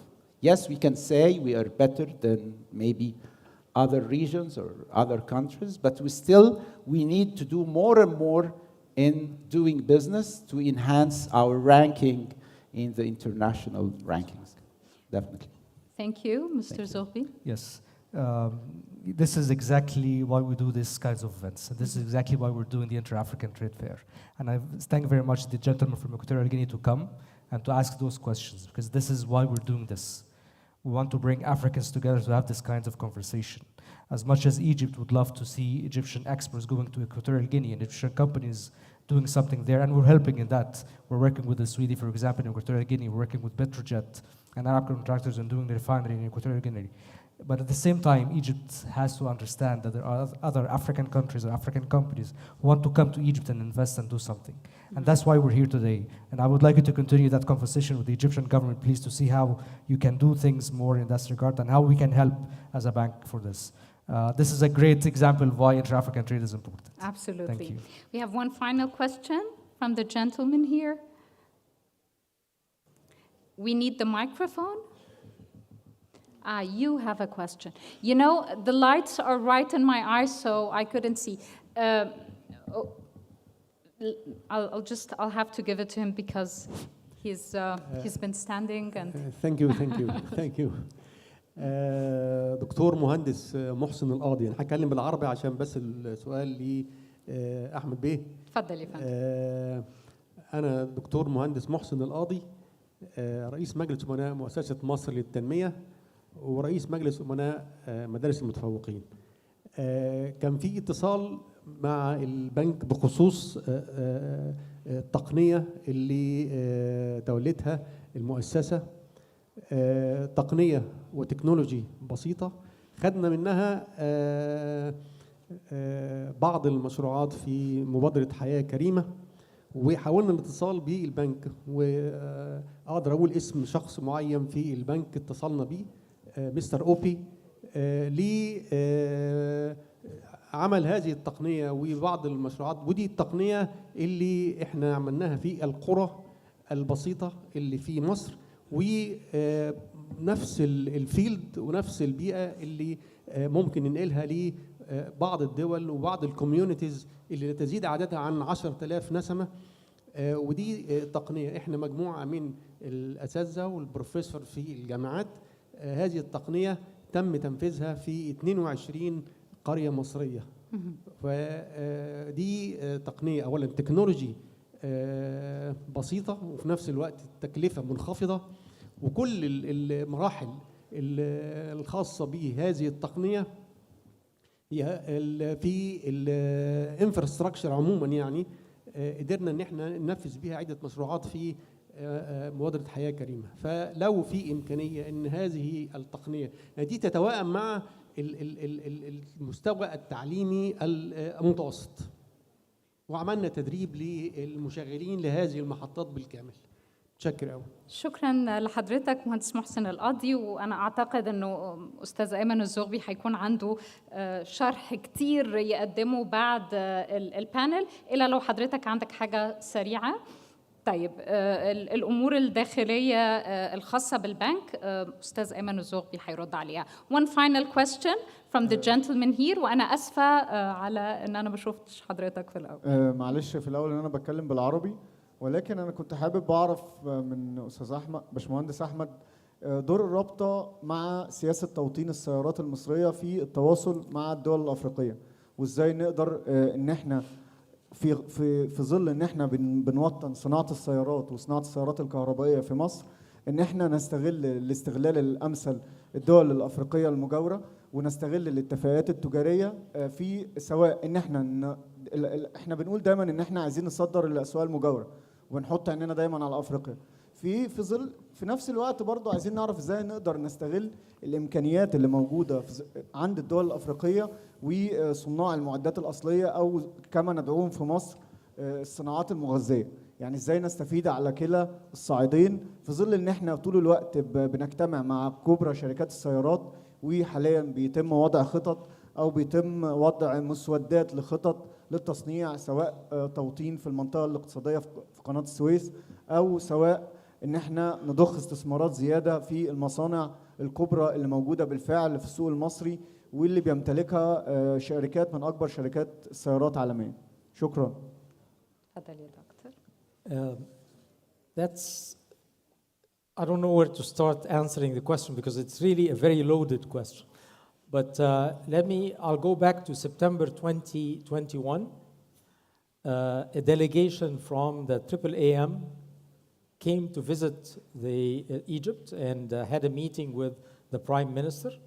And in this meeting, there was a discussion of the importance of the automotive industry as an industry that pulls a lot of feeding industries in. And usually, in most cases, success of the automotive industry is coupled with a government vision and policy for the industry to thrive, to attract OEMs. Because again, as I keep mentioning, scale is important. So you really want to bring in big OEMs that manufacture, as I said earlier, 100,000 plus. Anything less than 100,000 plus is not really going to be a driver or enabler of such an industry. So the AAAM worked closely. The Prime Minister, after this meeting, formed a small committee that worked closely with the AAAM. And the AAAM has experiences in other African countries of the do's and don'ts, if you will, of you really need to be compliant with the WTO, you need to be compliant with your World Trade Organization agreements and the agreements that Egypt has with other trading partners and so on. So working closely with the AAAM, we were able to put what we call the Automotive Industry Development Program, AIDP, and this program was launched by the Prime Minister from East Port Said in the Suez Canal Economic Zone in June of last year. And we are now, we already have 2 laws for the Supreme Auto Council and a fund to fund the development of this industry. That's all in place. And we recently had a delegation from the AAAM come to visit Egypt to look at opportunities for investment in Egypt. And we had a meeting with the Prime Minister earlier in June to see how we will develop this. And it was a very positive message from the Prime Minister to the industry. So we're working on this. I don't want to leave the opportunity to talk about feeding industries. Feeding industries thrive only when you have volume. Without volume, without scale, it's not going to happen. So we're hoping that with the establishment of a big complex that would manufacture 100,000, 150,000 per annum, we would see a development or see the feeding industries thrive in a much better and bigger scale than what we have seen in the past 10 or 20 years. We've seen good opportunities, but we were unable to see the scale, and we're hoping to see the scale with this volume. I hope I've answered the question. Thank you so much for your answer, and with Mr. Awani. Yes. But we have to be brief. Yes, absolutely. So I wanted to just build on what Ayman said about Equatorial Guinea, and I want to please urge the representative of the Embassy of Equatorial Guinea to make sure that Equatorial Guinea is represented at the trade fair, and also to call on the members of the diplomatic corps. The reason I say that is that the event is not necessarily about B2Gs and governments. Your businesses should be able to, we may be able to strike deals and contracts and with Egyptian private sector as well. So it's not necessarily going to be about governments. I'll encourage you because, you know, you have to take a step of faith. The Equatorial government has to ensure that its businesses are represented at the trade fair so that Egyptian businesses and private sector, not just necessarily, even public sector, can see the opportunities as well in Equatorial Guinea. It's not necessarily about Equatorial Guinea, it's a clarion call to all other countries in Africa to say that this is a platform for you to showcase what you've got, because the problem is that people may not know. Thank you. Thank you so much. With this, we come to the end of the panel discussion. I'd like to thank our panelists for their valuable time and insights. His Excellency Yahya Al-Wathiq, Deputy Minister of Trade and Industry, Dr. Ahmed Fikri Abdel Wahab, Vice President for AAAM, Mrs. Maya Asal, Chairperson for Egypt Expo and Convention Authority, Mr. Ayman Al-Zoghbi, AG Director, Intra-African Trade Bank, Afrexim Bank, Mr. Ahmed Sadeh Al-Swidi, President and CEO, Al-Swidi Electric, and Mr. Ahmed Hanafi, Founder and Chief Executive Officer, TLT Concepts. Thank you so much, and thank you for all of you who participated with valuable questions, and we will now group up for a photo. Thank you so, so much. Mrs. Awani, please join us for the photo afterwards.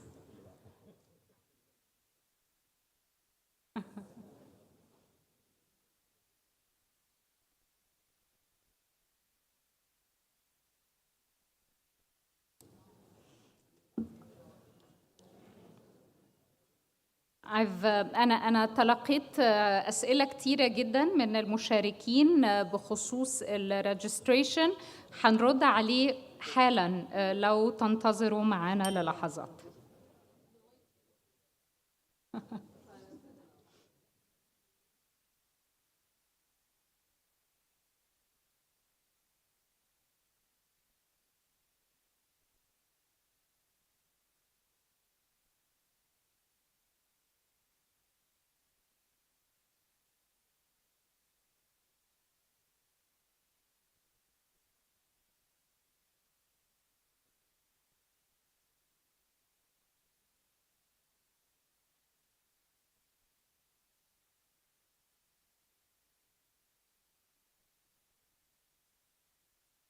Thank you once again.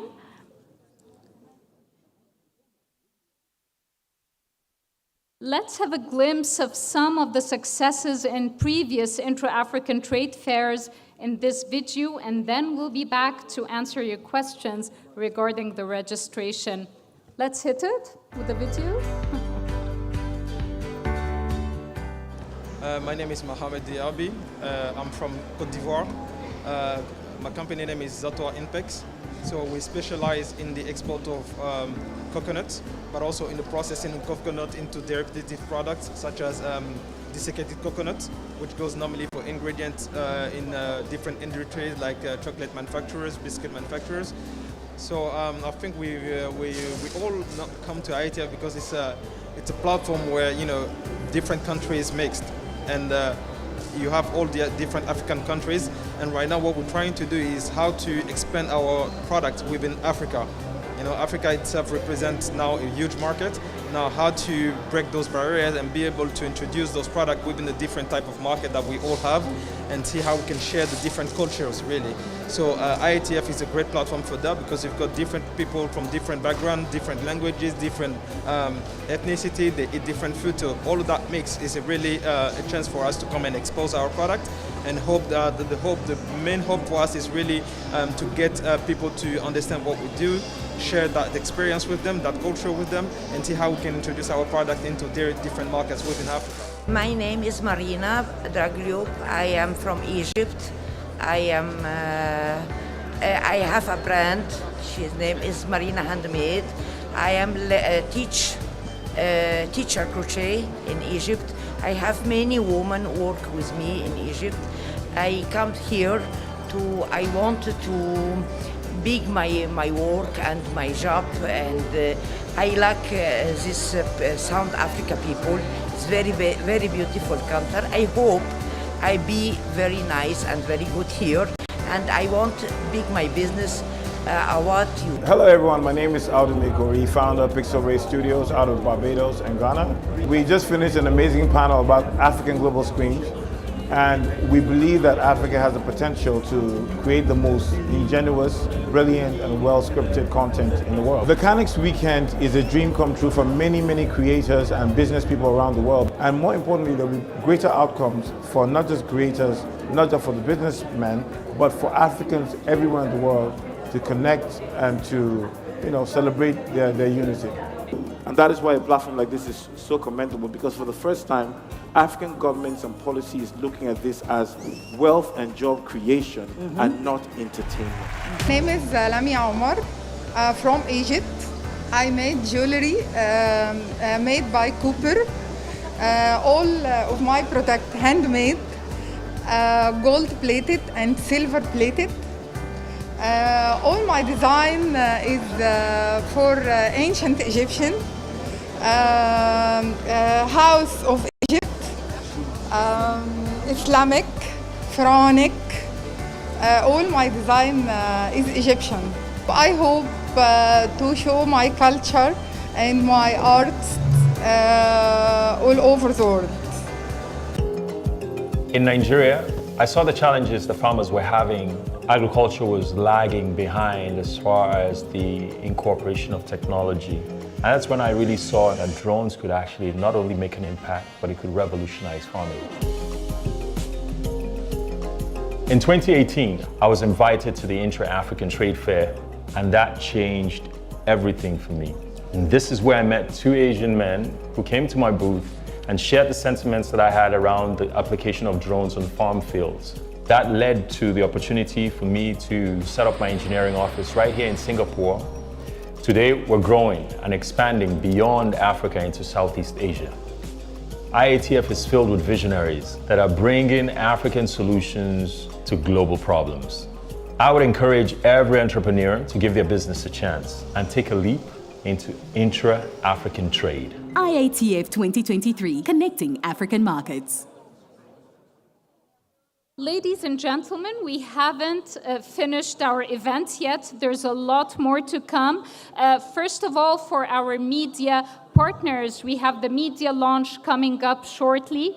And we have excellent speakers to be involved in this media launch. السيدات والسادة الحضور، أريد أن أبلغكم بأنه الحدث مازال قائم ولسه عندنا يعني فعاليات كتير، وفي إطلاق الإعلامي الرسمي لمعرض التجارة الإفريقي، التجارة البينية في إفريقيا. طبعا يا ريت تنتظروا معنا، هناخد طبعا الأسئلة الخاصة بالريجستريشن والتسجيل، وبعد كده هتبدأ الميديا لونش. Now that we have set the scene for the Intra-African Trade Fair, let's see how you can secure your participation in the event. We're going to hear now from Chardonnay Marchesi, Portfolio Director, who will be letting us know more about the Intra-African Trade Fair taking place in Egypt, in Cairo, from the 9th to the 15th of November. We are sure hoping to see you all there, and we will be back after this short session to resume with the media launch. Hi. I've been looking over there.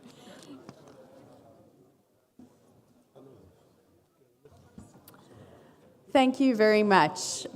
Good afternoon, everybody. I'd like to give you more information about how you can participate in the Intra-Africa Trade Fair taking place right here in Cairo from the 9th to the 15th of November 2023.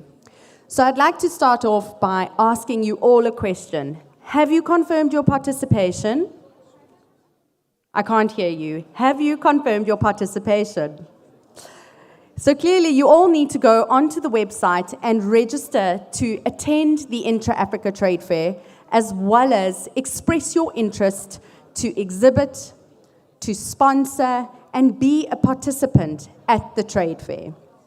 You've heard a lot about the AfCFTA agreement and why the event has come about, so I'm not going to touch on any of that information today.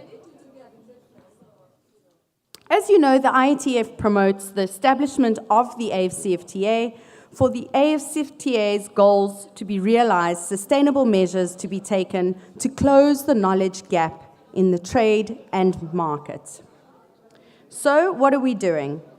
We want to bring together the continental and international players interested in investing in Africa, and we provide a platform for business opportunity exploration between buyers and sellers. We also facilitate commercial networking and the creation of new prospects between businesses and governments.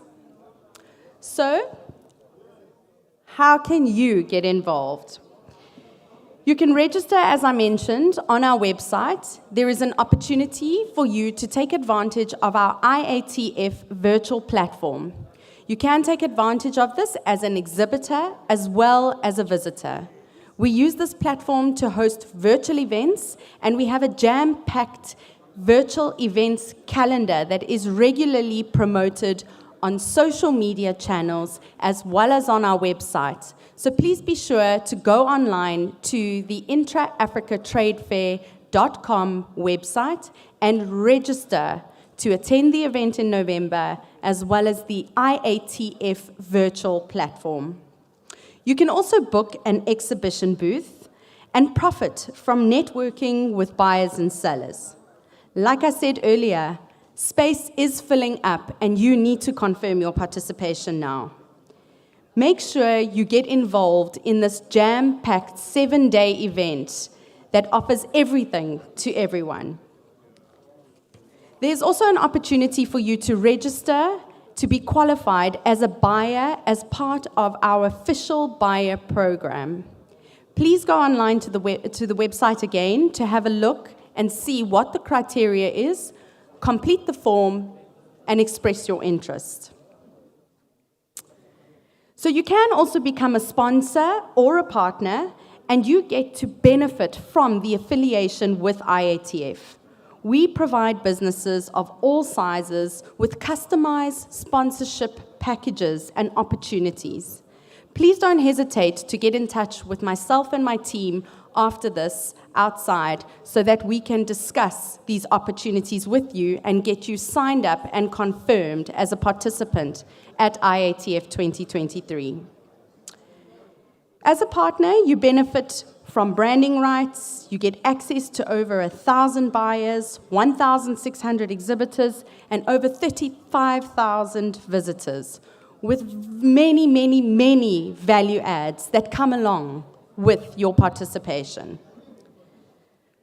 So I'm going to end off with saying that you must not miss out on the opportunity to be a part of this auspicious event. It is taking place in your city, right here in Cairo, from the 9th to the 15th of November. And we suggest that you take advantage of this offer.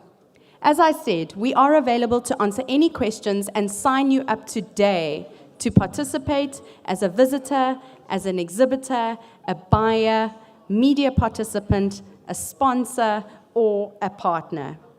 Please also go onto our social media channels if you are not following us. That is Facebook, LinkedIn, Instagram, and Twitter, and be sure to follow us to keep up to date with our program that is ever-changing and really is jam-packed for the 7 days in November.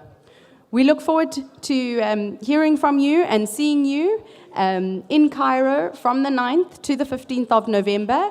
We also invite you to join the media launch that is happening directly after this in this venue, followed by a cocktail function that will happen in the foyer that we invite you all to join us at. Thank you very much for your time, and we look forward to seeing you right here in November. Please go and register now. Oh, I did forget one thing. Please make sure you grab one of these, as it has all our information on it. You can scan the QR code and get access to all the vertical information, the brochures, registration, etc. Thank you.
shout out to my mommy. I do that one, call me. If you got the problem, call God. If you get the business, follow me. Everybody wanna take, but nobody wanna give. We living in a jungle, oh no. If you got the problem, call you got that problem. If you get the business, follow me.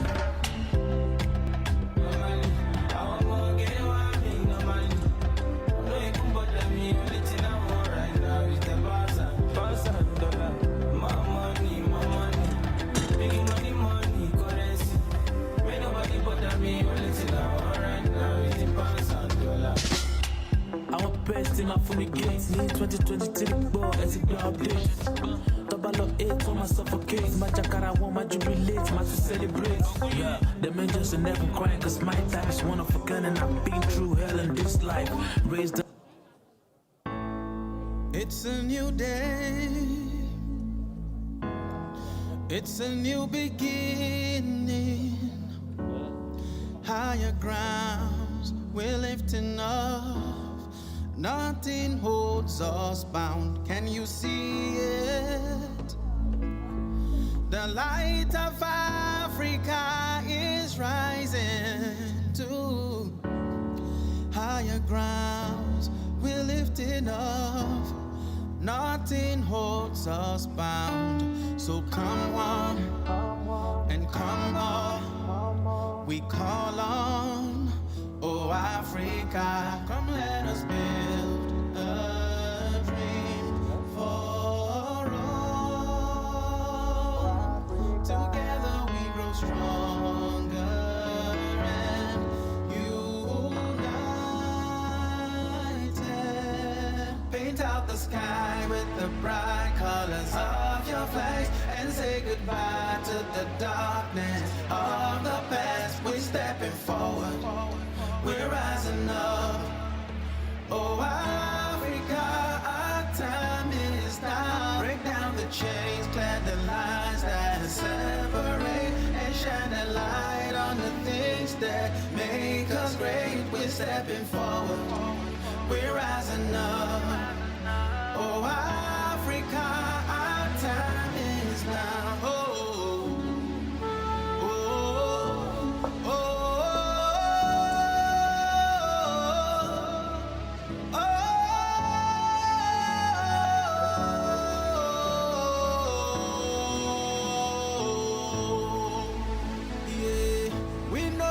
That power, Africa, we are strong.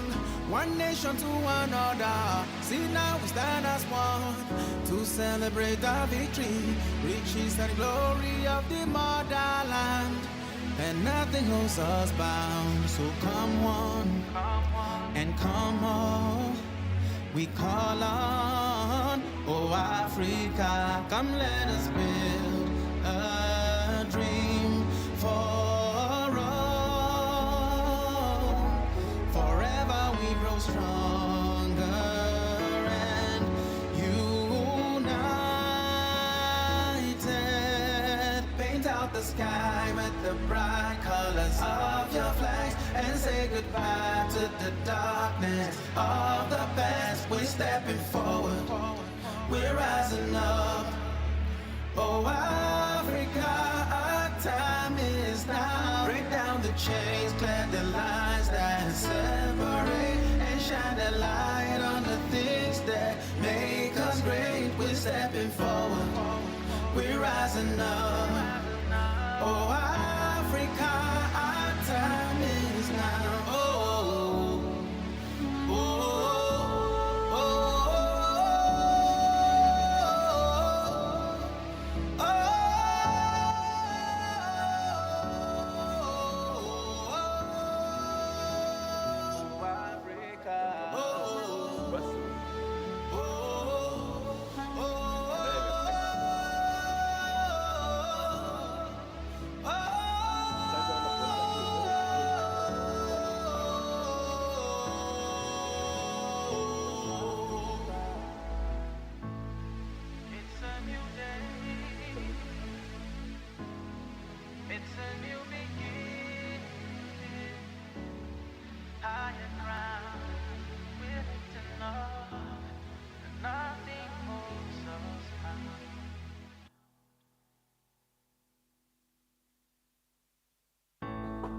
It's a new day.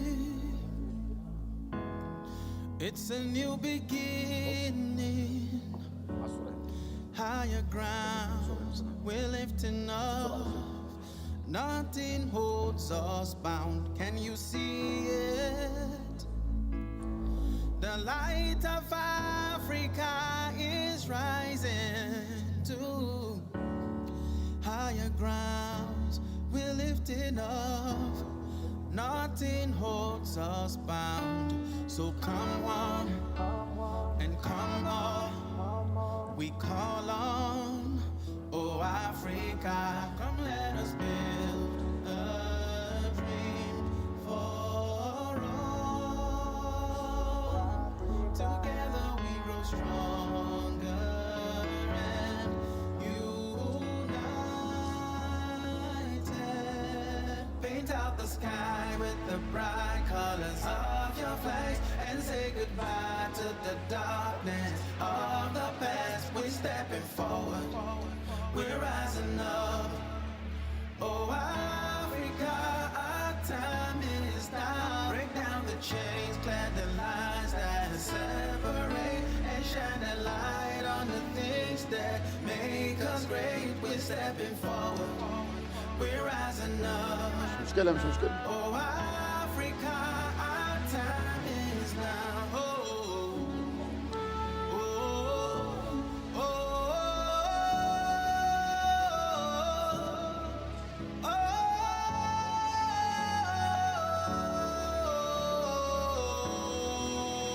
oh. Yeah, we know we got that power. Africa, we are strong. One nation to another.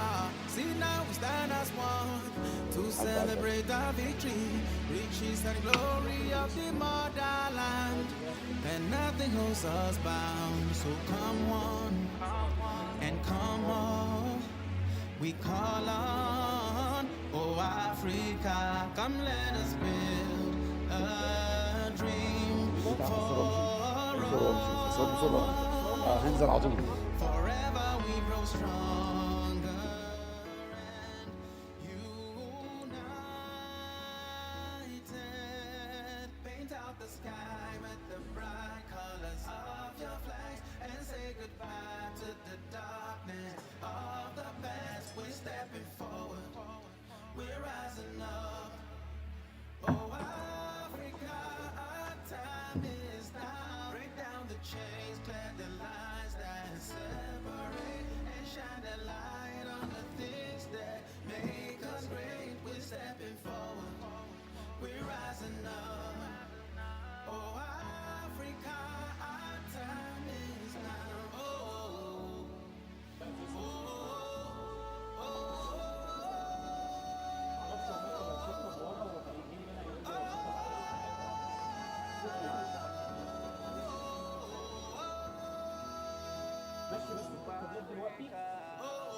انا عايز تكتب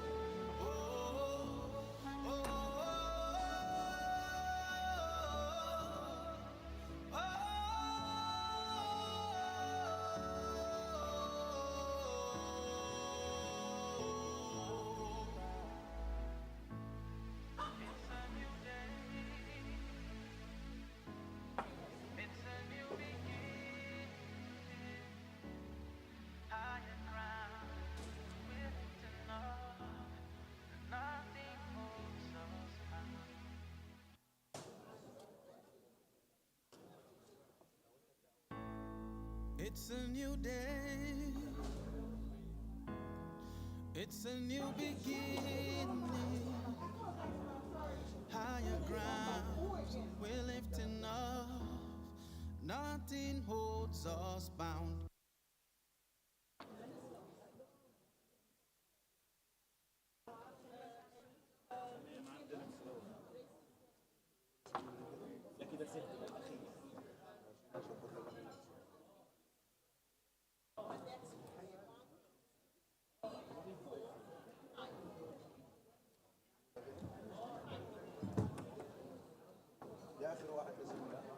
ايه؟ اخر واحد ينام ده. فين اللي في ايدك؟ اللي جاي اللي اخر واحد ينام. تمام. اوعى رجلك ما تدوسش على التابلت.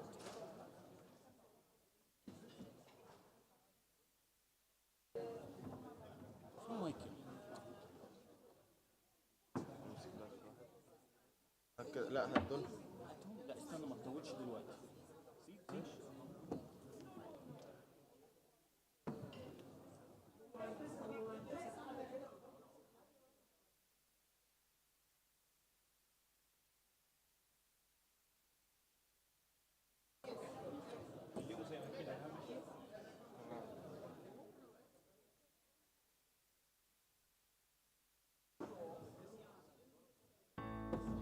It's a new day. It's a new beginning. Higher ground, we're lifting up. Nothing holds us bound. Can you هنطول يا سمير ولا ايه؟ the light of Africa is rising to higher grounds? We're lifting up. Nothing holds us bound. So come on and come on. We call on, oh Africa, come let us build a dream for all. Together we grow stronger and united. Paint out the sky with the bright colors of your flags and say goodbye to the darkness of the past. We're stepping forward, we're rising up. Oh Africa, our time is now. Break down the chains, clear the lines that separate, and shine a light on the things that make us great. We're stepping forward, we're rising up. Oh Africa, our time is now. Oh, oh, oh. Low. Hello, check mic. Hello.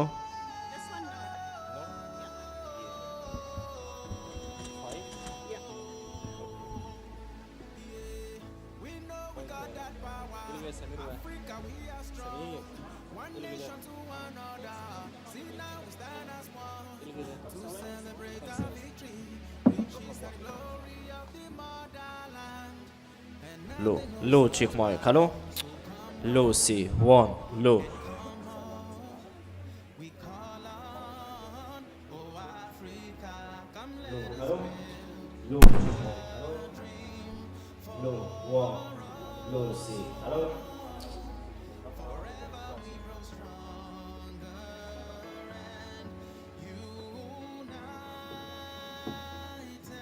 Low, hello.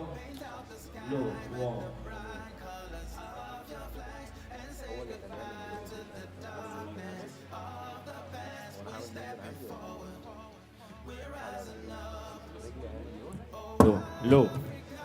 Low, check mic. Hello.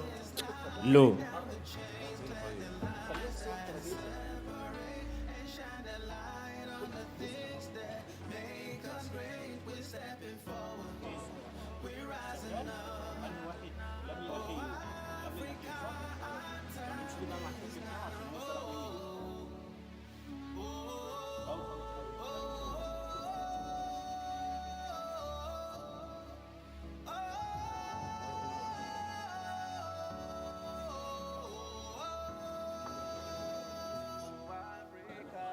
يلا سمير هو ده.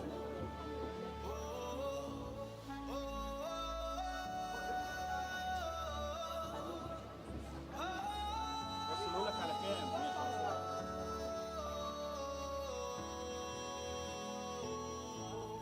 تمام يا مايكل.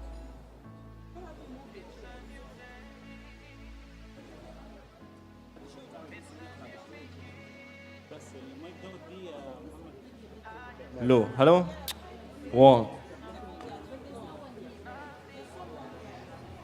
This one, 1, 2, 3, 4, 5. 1, 2, 3. I want to arrange this according to this. It's a new day. So I need this one. Did that go back? It's a new beginning. The same amount of space in the middle. Higher ground. Between them. We're lifting up. So we need to make that clear. Nothing holds us bound. Can you see it? The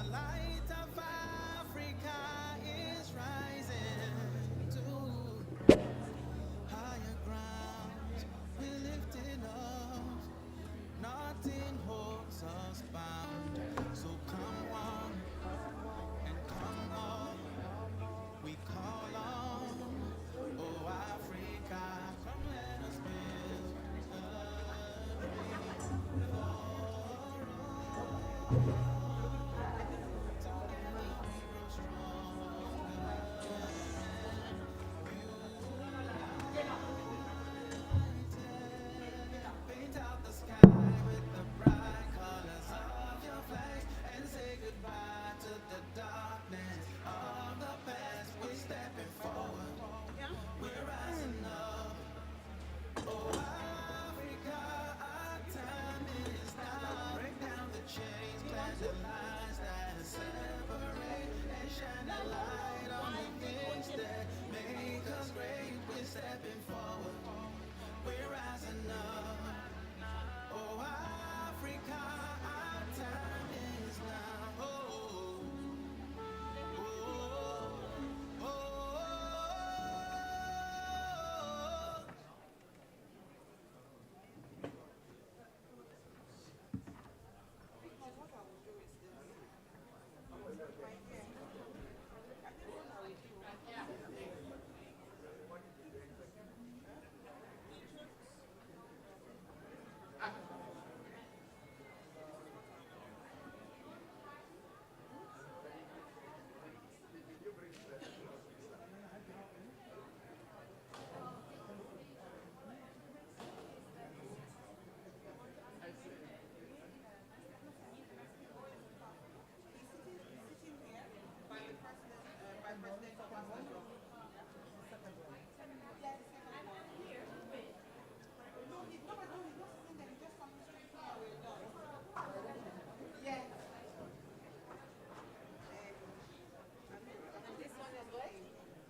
معلش ممكن تساعدني بس تعدل الكرسي ده مش عارفه ليه مش راضي يتعدل بس كل ورقه قدام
Paint out the sky with the bright colors of your flag and say goodbye to the darkness of the past. We're stepping forward, we're rising up. Oh, Africa, break down the chains, clear the lines, separate down the line of the things that make great. We're stepping forward, we're rising up. Oh, Africa, our time is now. Oh, oh, oh, oh,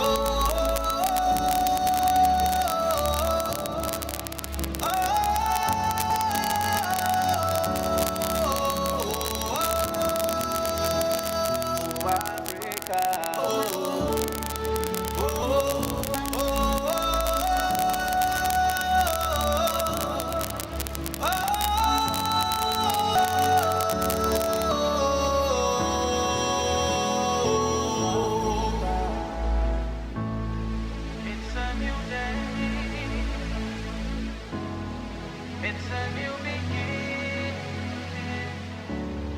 Higher ground, we're lifting up. Nothing holds us down.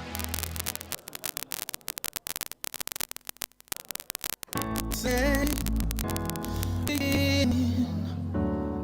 higher grounds, we're lifting up. Nothing holds us bound. Can you see it? The light of Africa is rising to higher grounds. We're lifting up. Nothing holds us bound. So come on and come on. We call on, oh Africa, come let us build a dream for all. Together we grow stronger and united. Paint out the sky with the bright colors of your flag and say goodbye to the darkness of the past. We're stepping forward, we're rising up. Oh Africa, our time is now. Break down the chains, clear the lines that separate, and shine a light on the things that make us great. We're stepping forward, we're rising up. Oh Africa, our time is now. Oh, oh, oh, oh, oh,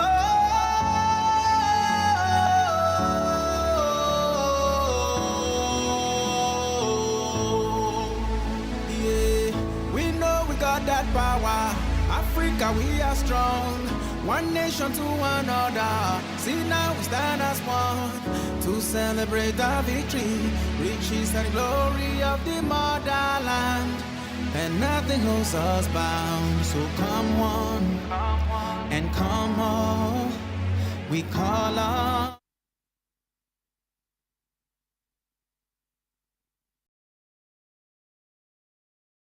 Forever we grow stronger.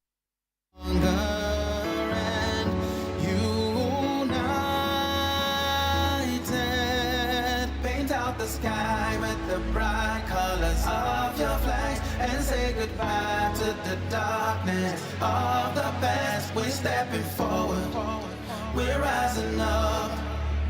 Oh Africa, our time is now. Break down the chains, clear the lines that separate, and shine the light on the things that make us great. We're stepping forward, we're rising up. Oh, Africa, our time is now. Oh, oh, oh,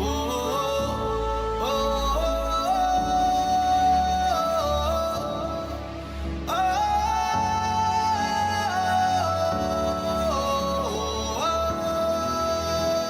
oh, Africa. Oh, oh, oh, oh. Oh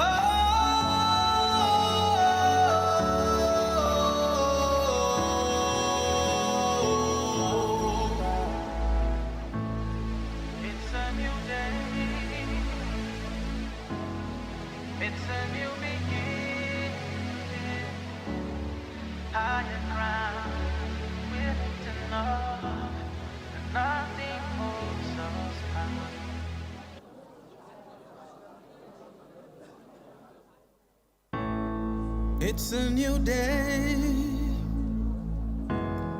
It's a new beginning. Higher grounds we're lifting off. Nothing holds us bound. Can you see it? The light of Africa is rising to higher grounds we're lifting off. Nothing holds us bound. So come on and come on. We call on, oh Africa, come let us build a dream for all. Together we grow stronger and united. Paint out the sky with the bright colors of your flags and say goodbye to the darkness of the past. We're stepping forward, we're rising up. Oh Africa, our time is now. Break down the chains, clear the lines that separate, and shine a light on the things that make us great. We're stepping forward, we're rising up. Oh Africa, our time is now. Oh, oh, oh, oh,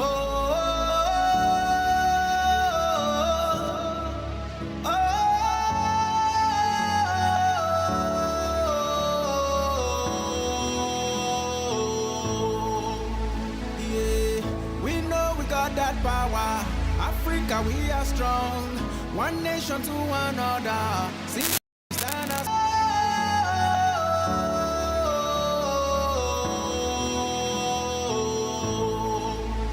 Yeah, we know we got that power. Africa, we are strong. One nation to another. See, stand us on to celebrate our victory. Riches and glory of the motherland. And nothing holds us bound. So come on and come on. We call on, oh Africa, come let us build a dream.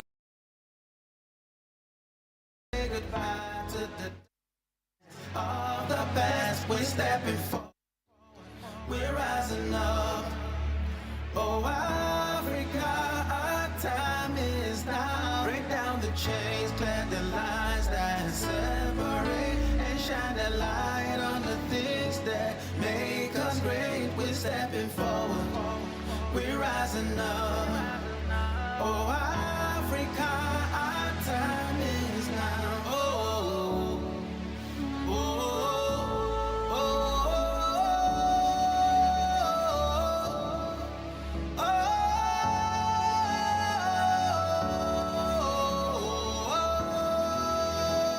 oh, Africa. Oh, oh, oh,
the light of our, oh Africa, let's build a dream for all. Together we grow strong.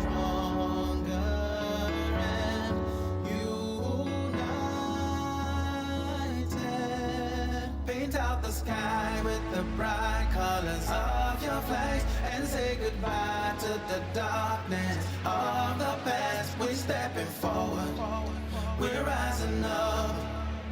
Oh, Africa, our time is now. Break down the chains, clear the lines that separate, and shine a light on the things that make us great. We're stepping forward, we're rising up. Oh, Africa, our time is now. Oh, oh, oh, oh,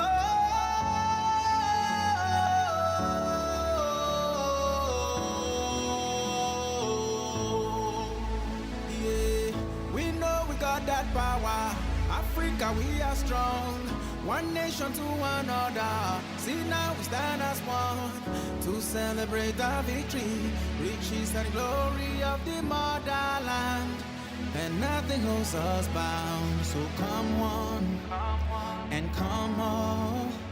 We call on, oh Africa, come let us build a dream for all.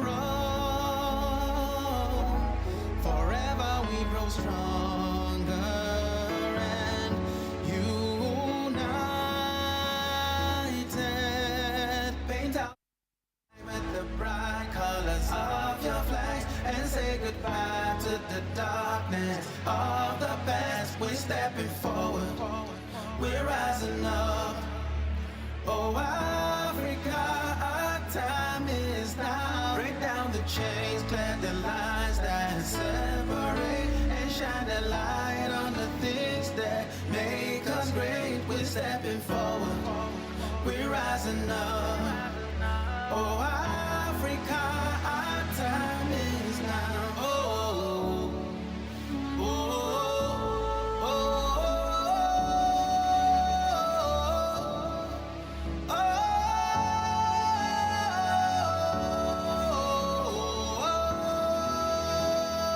Africa. Oh, oh, oh,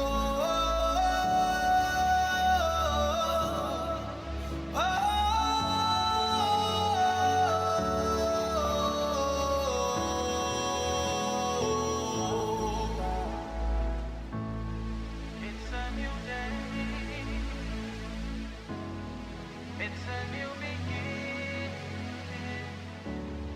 Higher ground, we're lifting up. Nothing holds us back.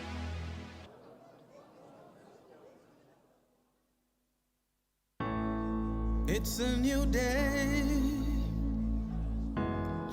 It's a new beginning. Higher grounds, we're lifting up. Nothing holds us bound. Can you see it? The light of Africa is rising to higher grounds. We're lifting up. Nothing holds us bound. So come on and come on. We call on, oh Africa, come let us build a dream for all. Together we grow stronger and united. Paint out the sky with the bright colors of your flags and say goodbye to the darkness of the past. We're stepping forward, we're rising up. Oh, Africa, our time is now. Break down the chains, clear the lines that separate, and shine a light on the things that make us great. We're stepping forward, we're rising up. Oh, Africa, our time is now. Oh, oh, oh, oh, oh,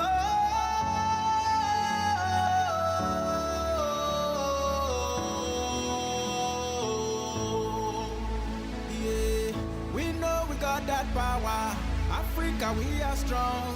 One nation to another. See now we stand as one to celebrate our victory, riches and glory of the motherland. And nothing holds us bound. So come one and come all. We call on, oh Africa, come let us build a dream for all. Forever we grow stronger and united.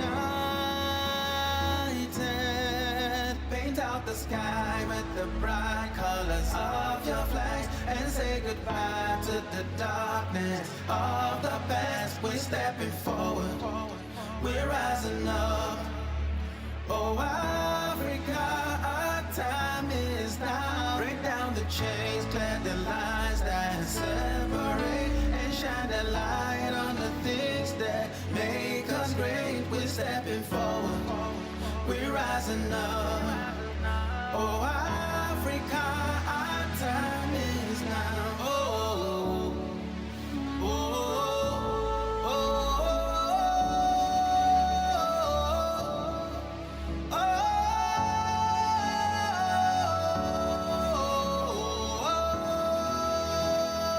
Africa. Oh, oh, oh,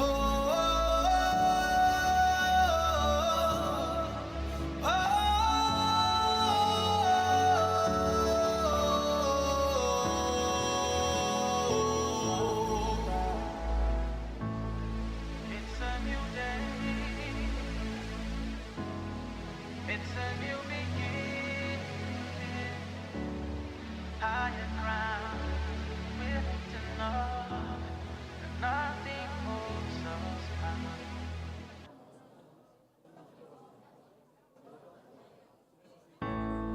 It's a new day. It's a new beginning. Higher grounds, we're lifting up. Nothing holds us bound. Can you see it? The light of Africa is rising to higher grounds. We're lifting up. Nothing holds us bound. So come on and come on. We call on, oh Africa, come let us build a dream for all. Together we grow stronger and united. Paint out the sky with the bright colors of your flags and say goodbye to the darkness of the past. We're stepping forward, we're rising up. Oh Africa, our time is now. Break down the chains, clear the lines that separate, and shine a light on the things that make us great. We're stepping forward, we're rising up. Oh Africa, our time is now. Oh, oh, oh, oh,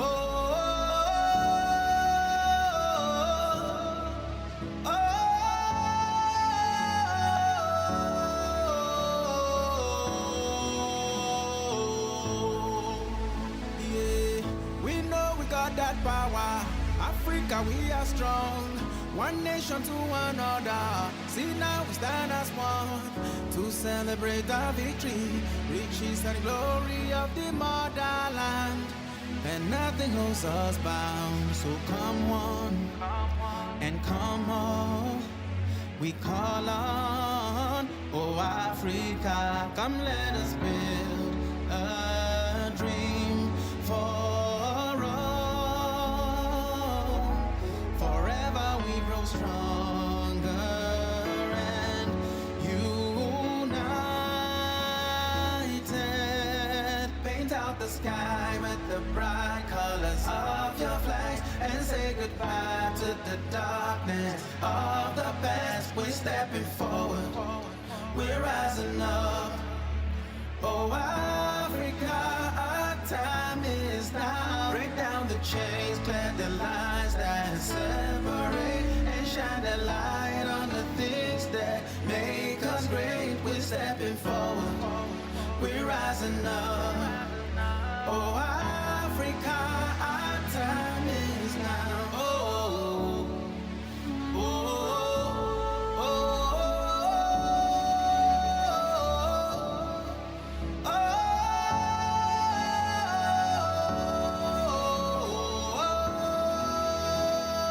Africa. Oh, oh, oh, it's a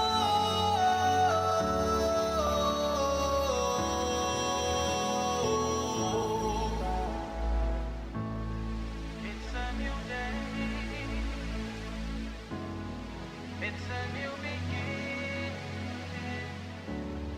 Higher ground, we're lifting up, and nothing holds us back.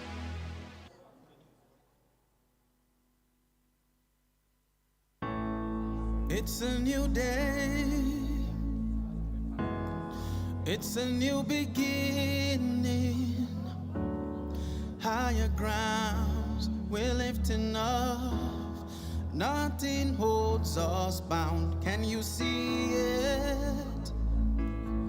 The light of Africa is rising to higher grounds. We're lifting up. Nothing holds us bound. So come on and come on.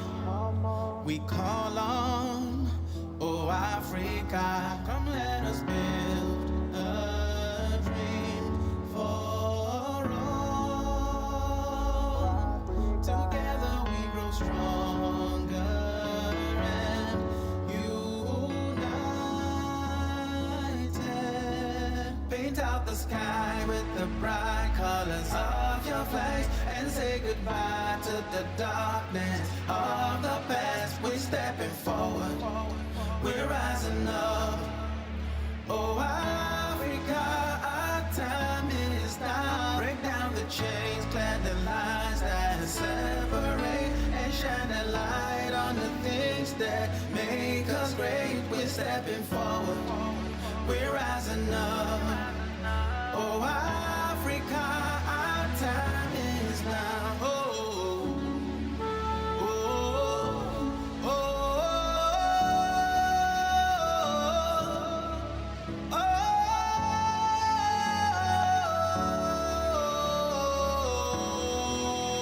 oh, yeah. We know we got that power. Africa, we are strong. One nation to another. See now we stand as one. Ladies and gentlemen, we welcome you once more. We're getting ready for the media launch event and questions and answers from the floor to the top executives of AfCFTA Bank will be starting in the next 5 to 10 minutes. So I kindly ask you to join us here in the main hall to get prepared for the media launch. This will be the last part in the event, after which there will be a cocktail party where we would have some time for networking and getting to talk to each other, businesses to businesses and businesses to government. It will be a great event to look forward to. Then we'll be starting shortly with your participation. Thank you so much. السيدات والسادة الحضور، نستعد للمؤتمر الصحفي الذي سيبدأ بعد لحظات، تحديداً في حدود 5 أو 10 دقائق. ندعوكم للتواجد الآن لطرح أسئلتكم على مسؤولي بنك أفريكسم والتعرف أكثر على معرض التجارة الإفريقية البينية الذي سيقام في القاهرة في نوفمبر المقبل في الفترة ما بين 9 و15 من نوفمبر. نستعد الآن لبدء المؤتمر الصحفي. أرجو أن تكونوا جاهزين بالأسئلة لأننا سنبدأ فوراً. شكراً جزيلاً لكم.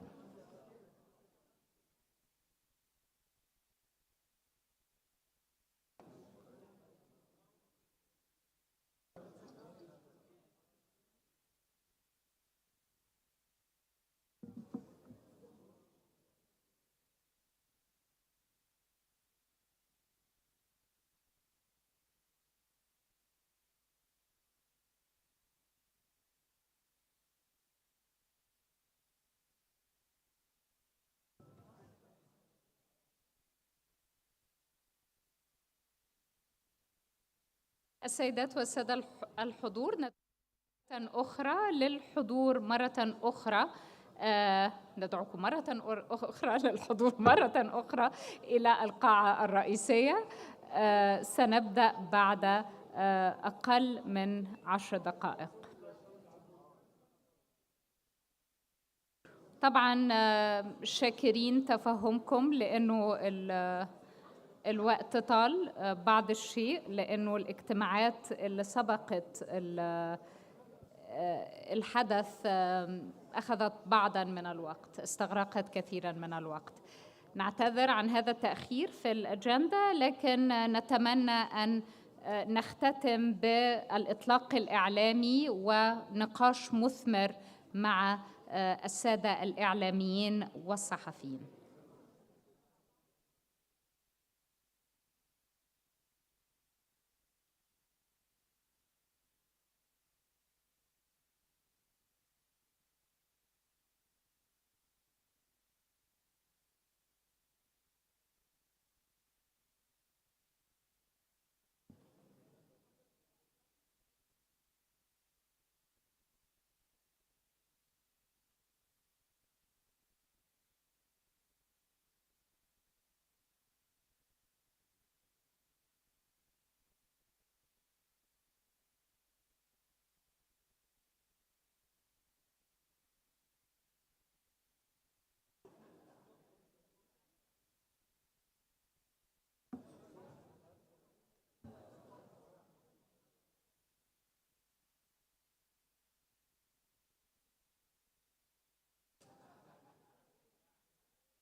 Distinguished guests, ladies and gentlemen, we are now getting ready to start. A few moments.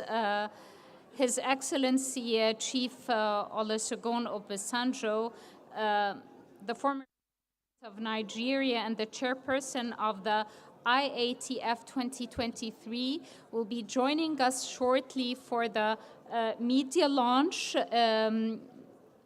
In addition to Professor Benedict Orama and His Excellency Albert Muchanga, and we will be joined also by Minister Yahya Al-Wathiq Billah, who will answer a lot of questions regarding trade in Egypt and the event taking place in November.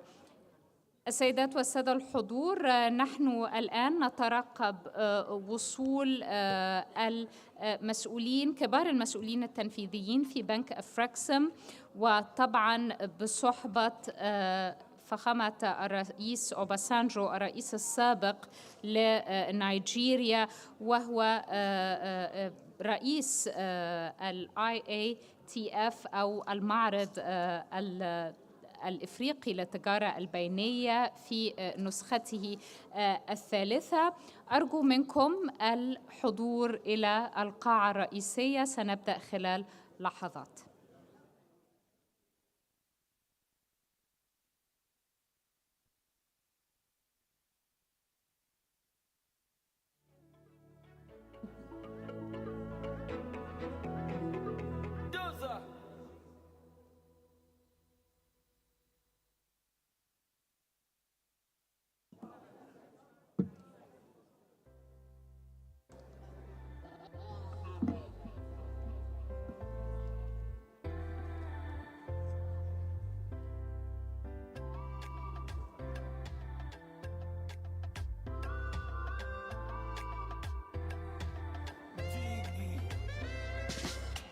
Shout out to my mommy. I do not want to call me. If you got a problem, call God. If you get a business, follow me. Everybody wanna take, but nobody wanna give. I'm we living in a jungle, oh no. If you got a problem, call you got a problem. If you get a business, follow me.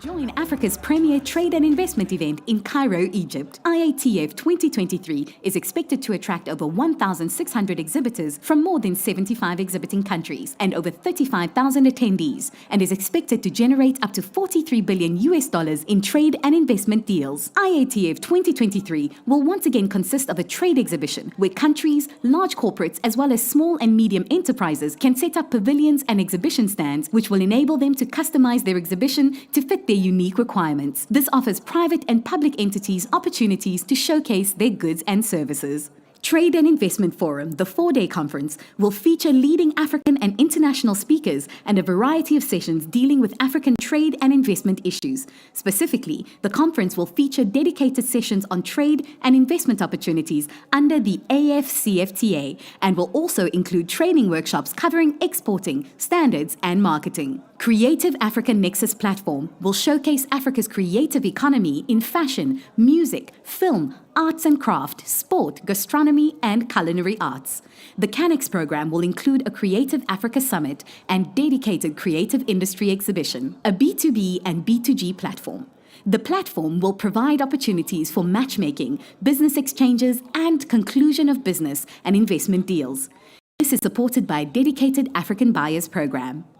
Country Days has sponsorship opportunities and is open to 4 countries. It presents a platform for the 4 selected countries to showcase their trade, investment, tourism, and cultural opportunities. IATF Virtual. This platform showcases goods, services, and investment opportunities on an interactive online platform. The IATF Virtual is currently live and will continue even after the physical trade fair has ended. The Africa Automotive Show will present a platform for auto manufacturers, assemblers, original equipment manufacturers, and component suppliers to exhibit their products and also interact with potential buyers and suppliers. It consists of an auto forum, auto show, and B2B and B2G exchanges. The AU Youth Startup Program will have a dedicated pavilion for youth startups in Africa, where they will showcase their innovative ideas, prototypes, goods, and services. The IATF will provide opportunities for matchmaking with venture capitalists, entrepreneurship training, networking among the youth,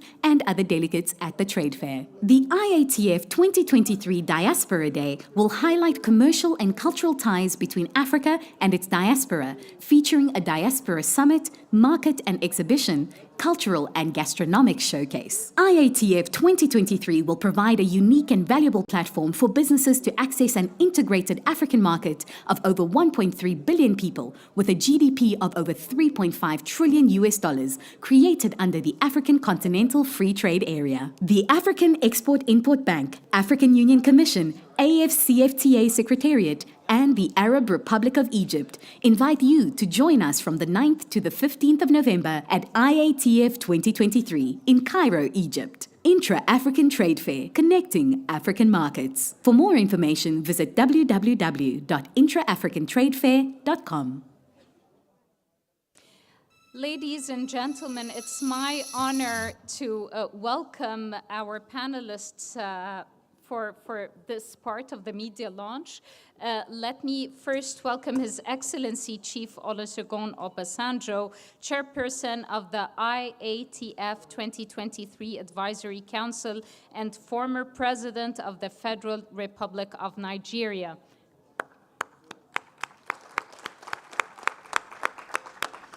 Professor Benedict Orama, President and Chairman of the Board of Directors of AfCFTA Bank. His Excellency Ambassador Albert Muchanga, African Union Commissioner for Economic Development, Trade, Tourism, Industry, and Minerals. His Excellency Yahya Al-Wathiq Billah, Deputy Minister of Trade and Industry of Egypt. We would like to start off with the opening remarks by His Excellency Chief Olusegun Obasanjo and setting the scene for the the International African Trade Fair 2023. The floor is yours, Your Excellency. If you wish to do it here, it's okay.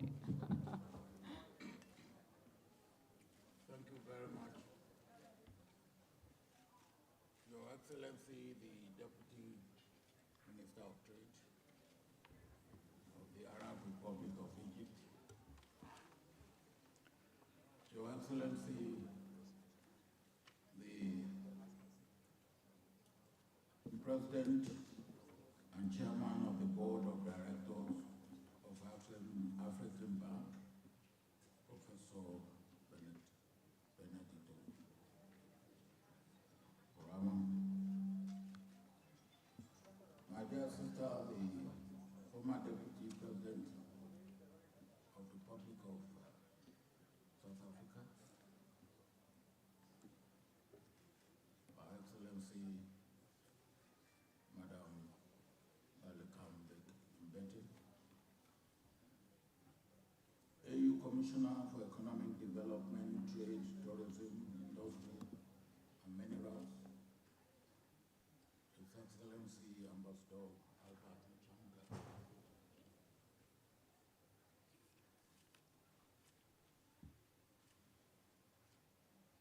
Executive President of Intra-African Trade and Bank of AfCFTA,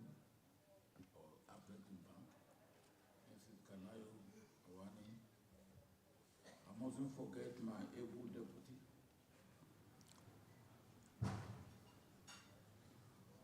Honorable Jean-Louis Ekra, former president of AfCFTA Bank, the principal communication advisor, Ms. Grace Kosa, representing the Secretary General of the Africa Continental Free Trade Area Secretariat, senior government officials, and members of diplomatic corps and dignitaries present,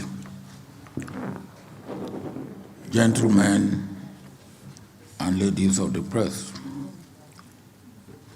distinguished ladies and gentlemen. A very good afternoon to you all, and it is my joy and singular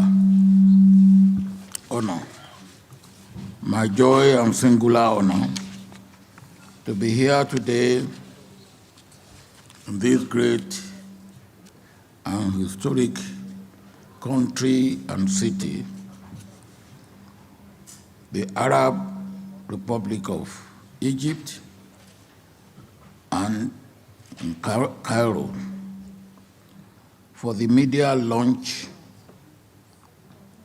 of the third edition of the Intra-African Trade Fair, IATF 2023, which is scheduled to hold in this beautiful and historic city of Cairo from 9th to 15th November 2023. Hosted by the government of the Arab Republic of Egypt and convened by AfCFTA Bank in collaboration with the African Union Commission and the African Continental Free Trade Area Secretariat. IATF 2023 will hold under the theme Connecting African Markets. Permit me, Your Excellencies, ladies and gentlemen, to express my profound gratitude to His Excellency Abdul Fattah el-Sisi, President of the Arab Republic of Egypt, His Excellency Mustafa Kemal Madbouri, His Excellency Engineer Ahmed Samia, and the government of the Arab Republic of Egypt for graciously accepting to host the third edition of Intra-African Trade Fair, IATF 2023, even at short notice. Your Excellencies, distinguished ladies and gentlemen, the IATF is the largest and go-to trade and investment fair on the African continent. The trade fair is also one of the initiatives in support of the implementation of the Africa Continental Free Trade Area. The Africa Continental Free Trade Area provides an opportunity for the continent to achieve economic emancipation and self-reliance and build the Africa we want. The inaugural IATF, which was held here in Egypt and here in Cairo in 2018, was a resounding success, and it was credited by the African Union Commission has been the first delivery initiative relating, or the first delivered initiative relating to the Africa Continental Free Trade Area, even before it came into force.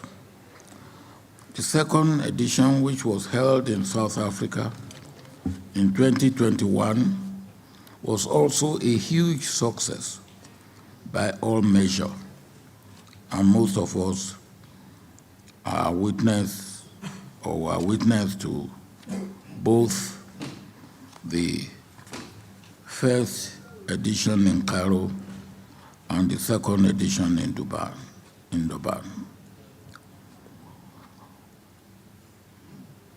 The second edition, as I said, was a huge success,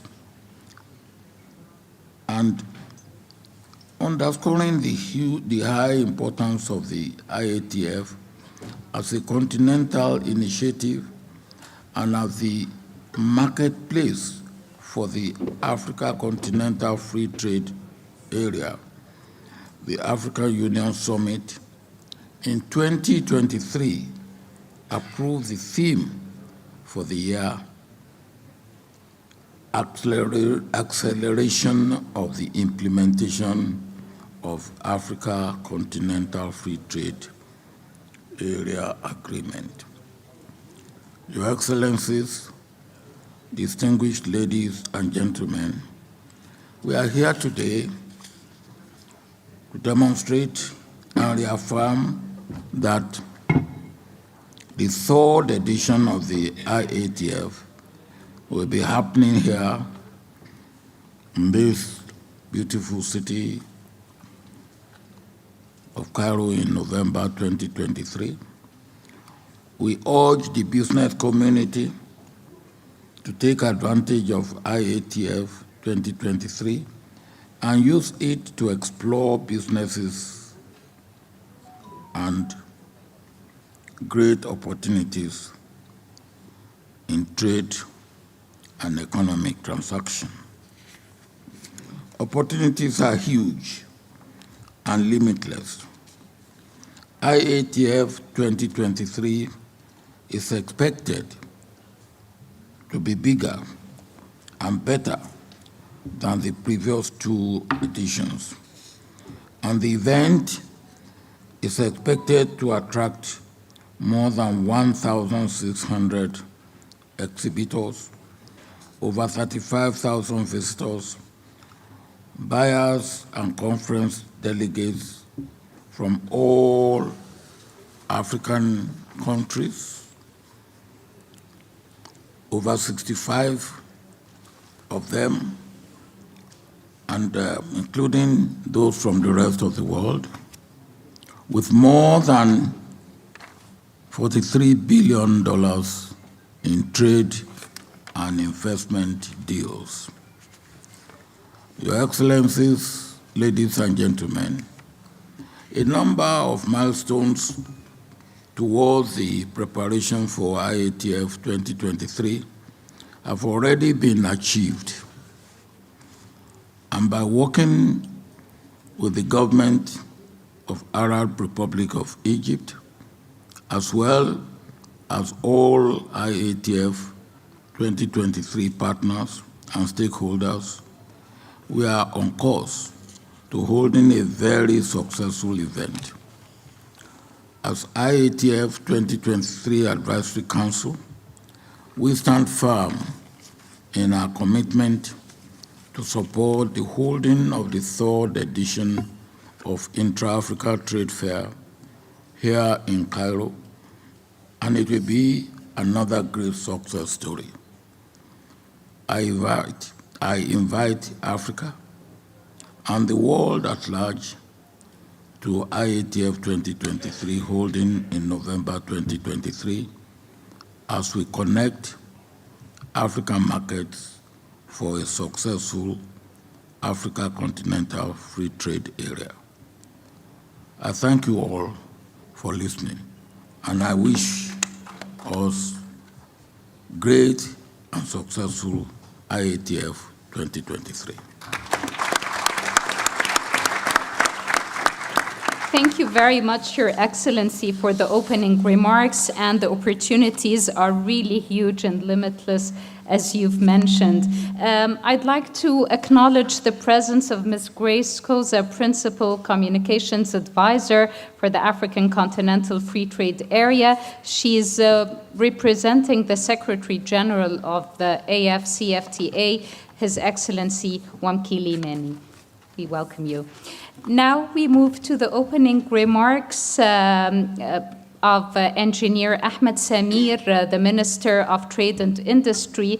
His Excellency Minister Plenipotentiary Yahya Al-Wathiq Billah, the Deputy Minister of Trade and Industry, will deliver the remarks on his behalf. Thank you.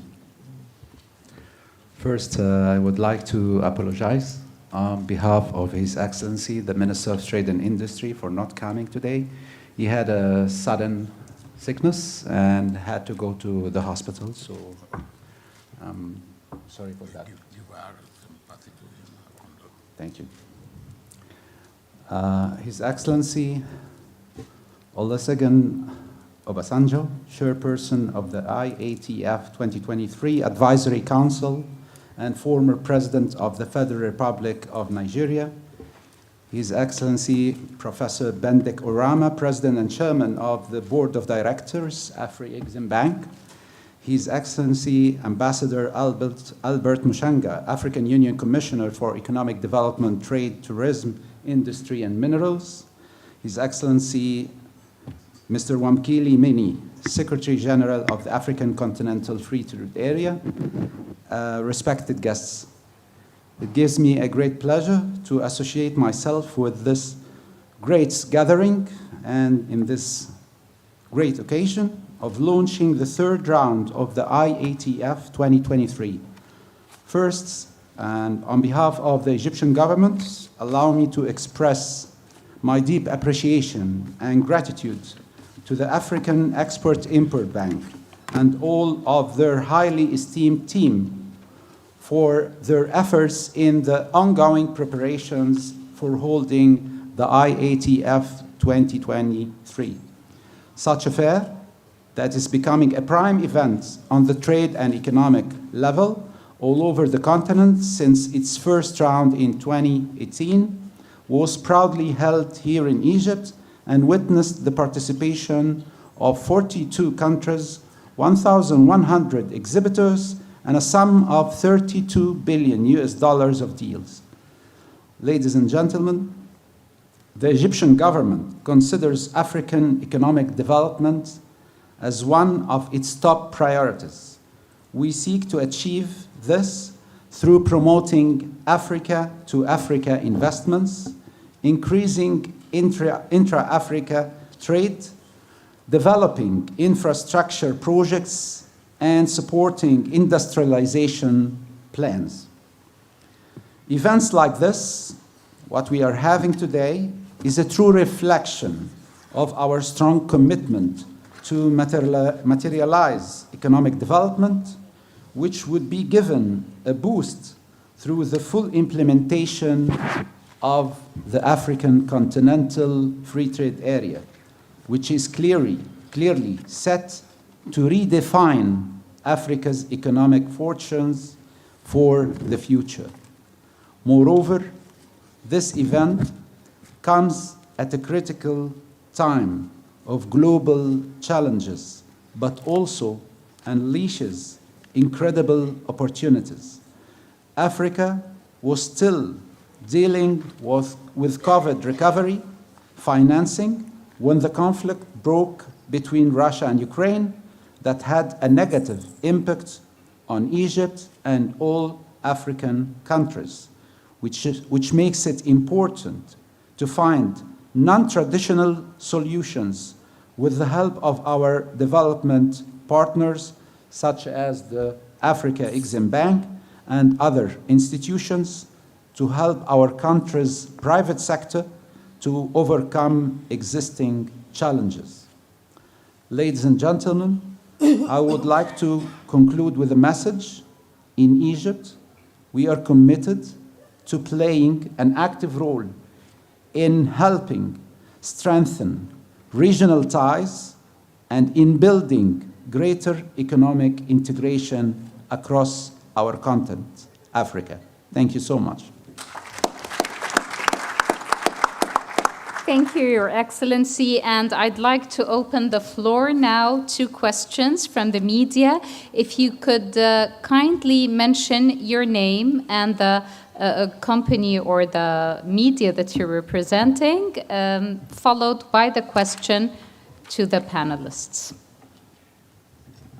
We have a question here for the lady in the second row. شيماء مصطفى رئيس قسم الاقتصاد في بوابة أخبار اليوم. Give us ثواني علشان يلبسوا الترجمة. دقايق.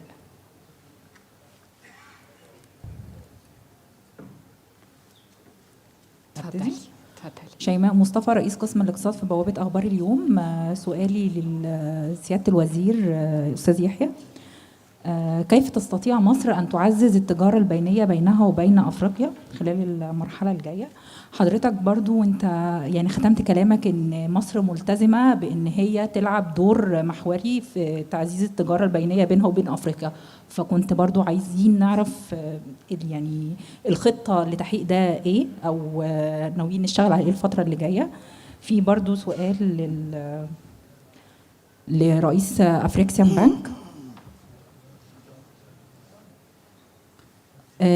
ازاي هيعزز مؤتمر التجارة الأفريقية التجارة البينية ما بين مصر وما بين أفريقيا؟ ميرسي. شكرا أستاذة شيماء. So we start with you, Your Excellency. Okay, I will reply in Arabic.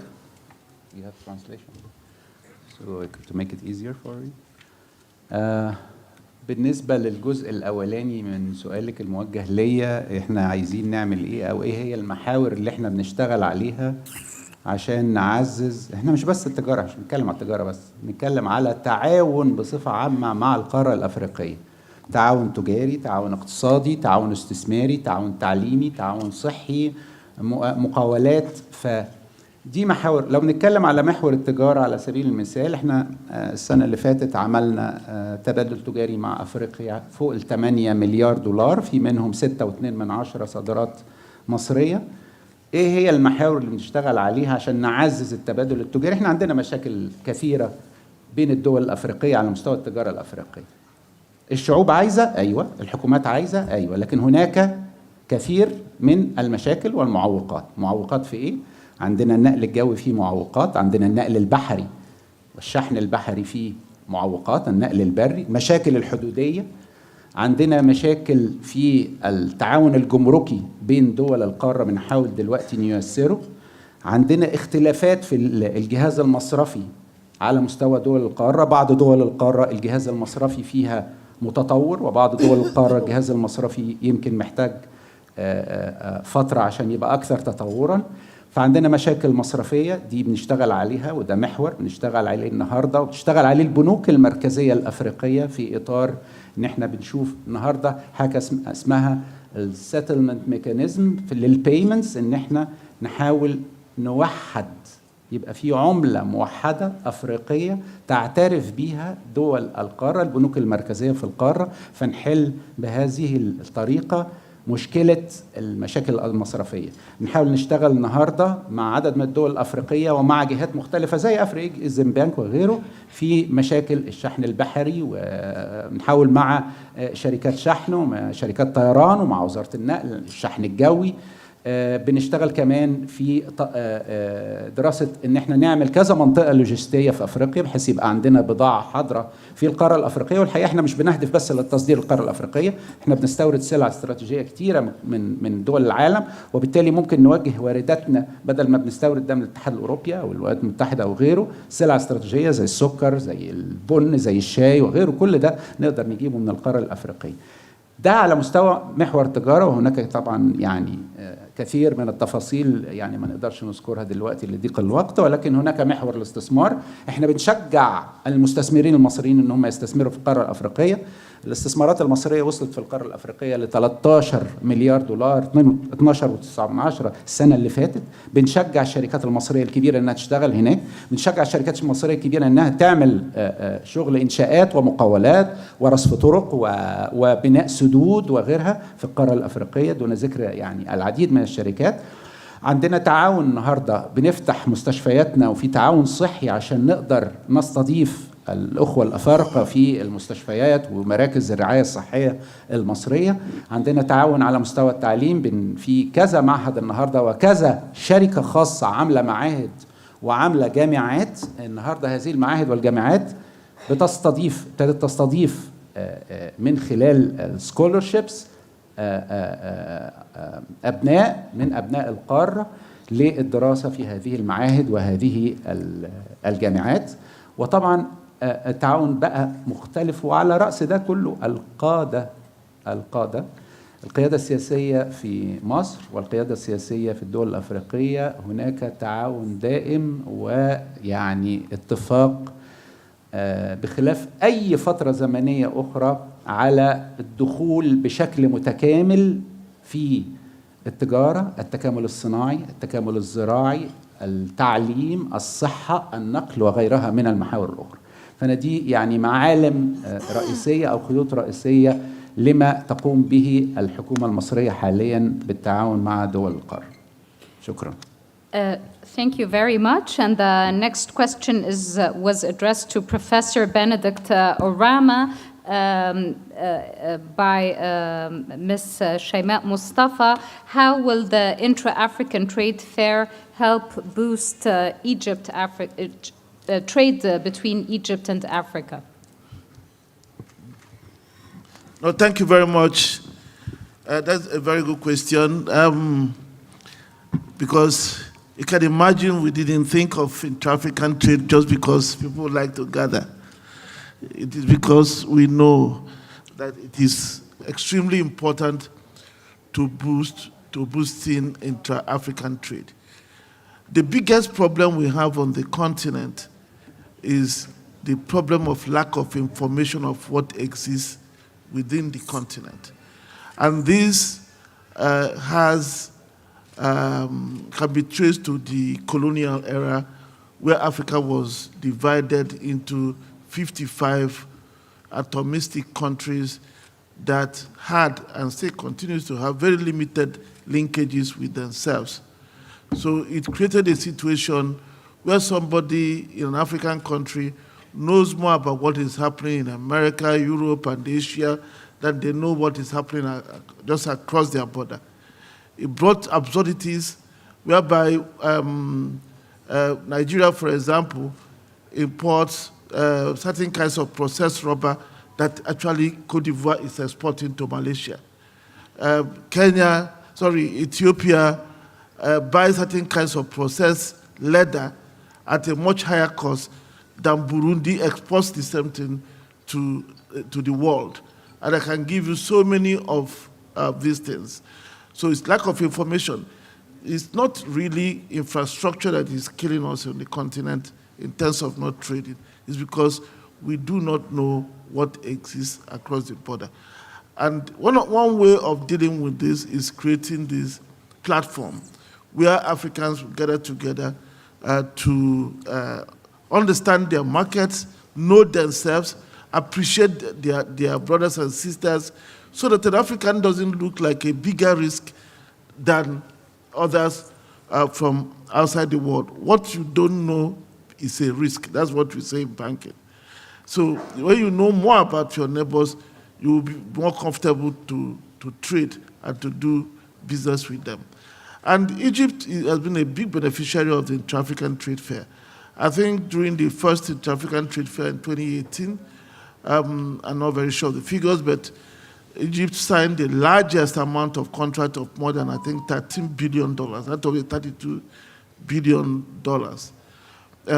It was here that we signed what eventually became the largest intra-African EPC contract to build a dam in Tanzania, a deal of just under $3 billion, which our Bank put together with the Egyptian and Tanzanian banks, and we did it as a 100% Africa finance deal, a project being done by African contractors, proudly Egyptian contractors.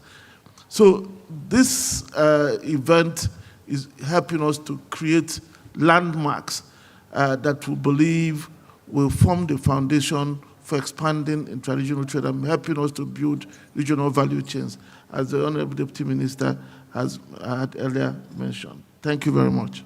Thank you so much. عندنا سؤال في هذا الجانب. Thank you. Good evening. This is Ashraf Gaber. I am the editor-in-chief of Africus. Actually, I believe that we are about a golden age of Africa, our Africa. And this kind of events, conferences here and there, especially this year, was very rich in events in our beautiful Africa. We are talking about free trade area. But actually, I think we need to talk a lot about roads in Africa, about that arteries and veins in Africa, as you know, the trade wave movement in the world, actually it's based on the roads. Mr. Yahya Al-Wathiq, actually, he talked about some of the challenges like transportation, like I believe there is no direct flight between Cairo and Abuja, for example. So we need to talk about roads in Africa, which really could help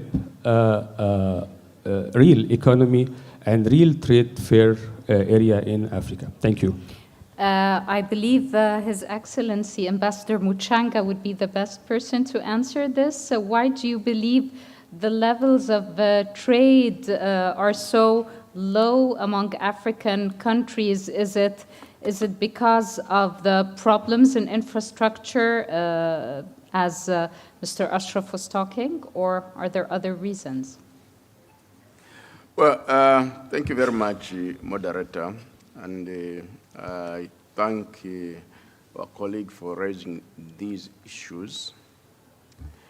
Indeed, to develop African trade or intra-African trade, we need very efficient and cost-effective roads, the railways, shipping lines, airlines, airports, payment systems, and fundamentally, we need to produce goods and services that can be traded.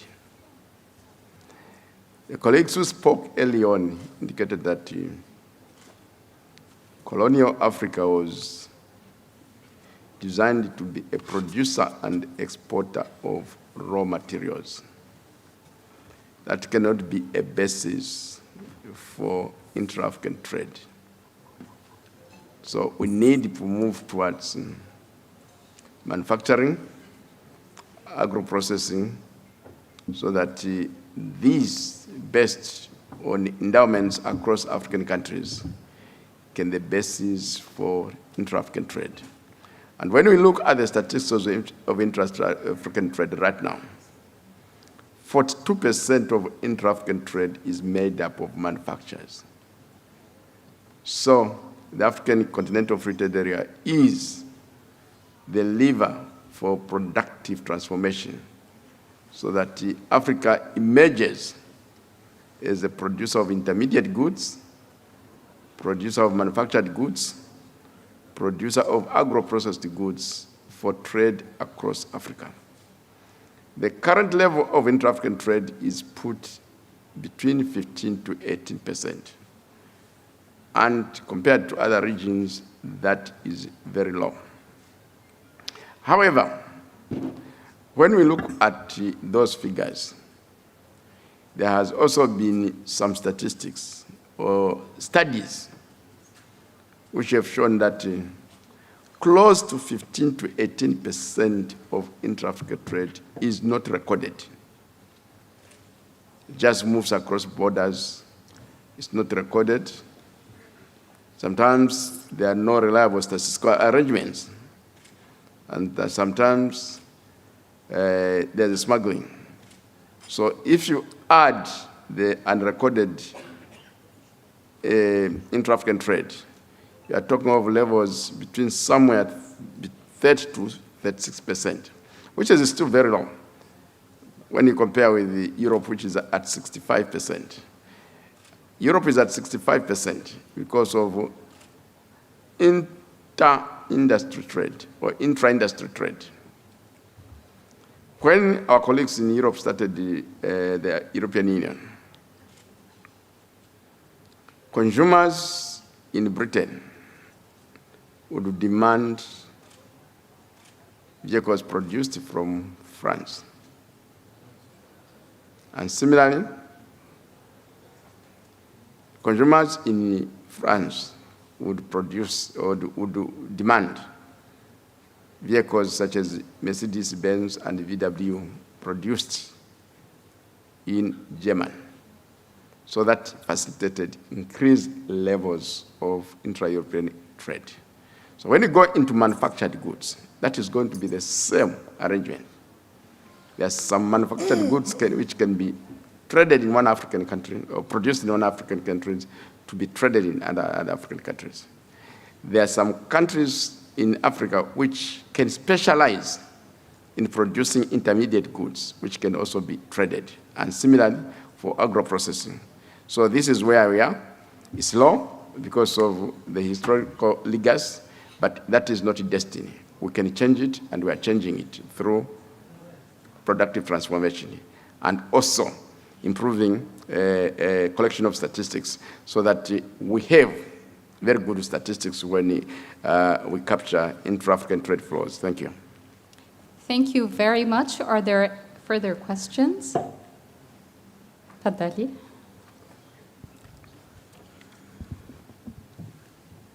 أميرة سعيد، وكالة أنباء الشرق الأوسط.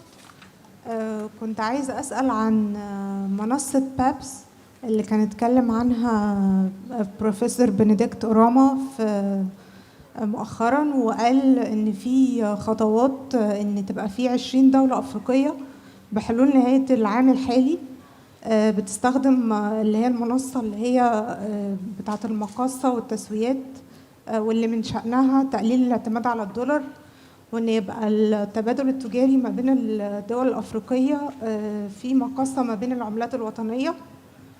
وعاوزين نعرف هل في مفاوضات أو خطوات حصلت بالنقاش مع البنك المركزي المصري، أو مصر هتكون من ضمن ال20 دولة دول بعد ما أعلن إنه فعلياً في 9 دول بدأت استخدام المقاصة. شكراً. شكراً لحضرتك. Professor Urama, so we're talking about the platform for settling for the financial settlements. Is Egypt going to be part of it?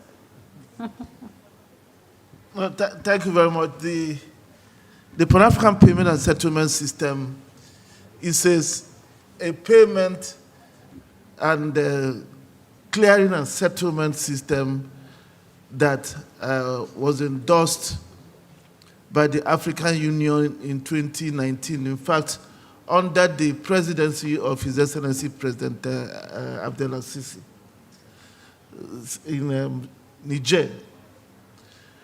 So it is something everybody would participate in virtually.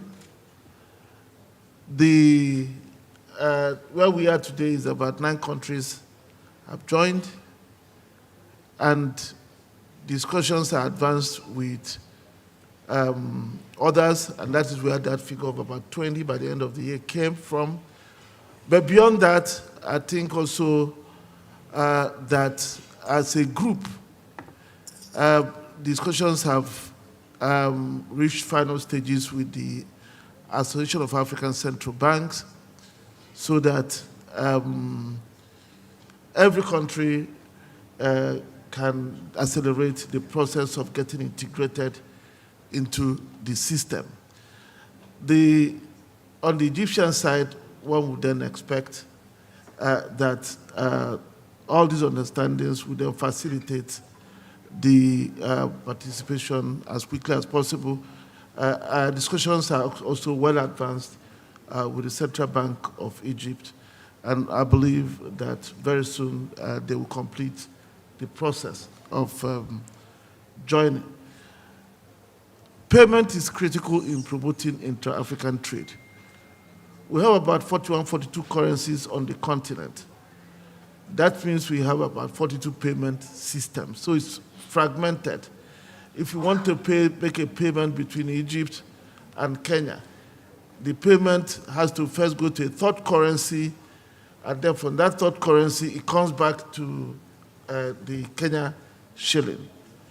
We estimate that it costs about $5 billion per annum to the continent for this whole process to happen. And it also causes delays, and it causes trade diversion. So what the PAPS does actually is to use a multilateral net settlement basis to clear transactions that are done within it. The effect, therefore, is that it will reduce the foreign currency content of the trade. So we domesticate all the payments that happen within the continent.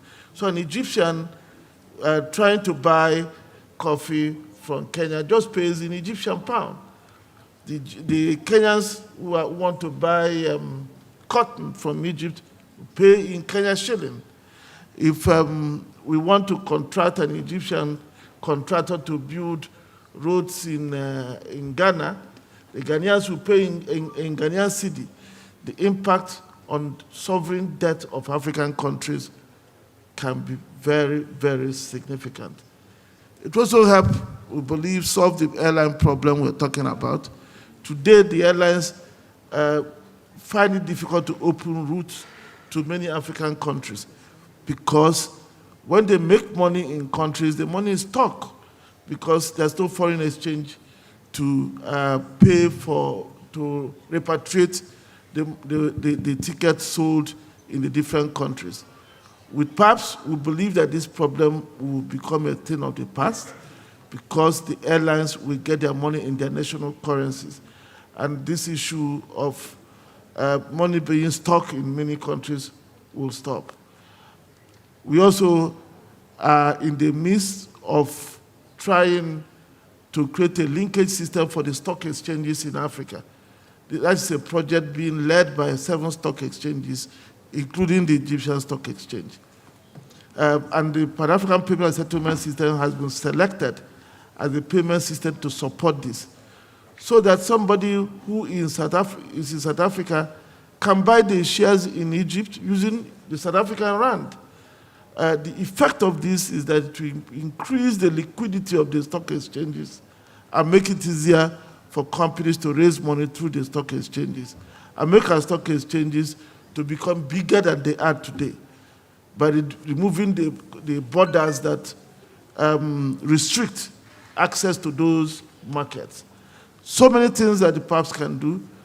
We are pleased with the progress we've made and the support that have been received, and working with the African Union Commission and the AfCFTA Secretariat and the Association of African Central Banks, we believe that in the coming months, we will accelerate the commercialization of that platform. Thank you. Thank you. There's a question from the gentleman here on the 4th row.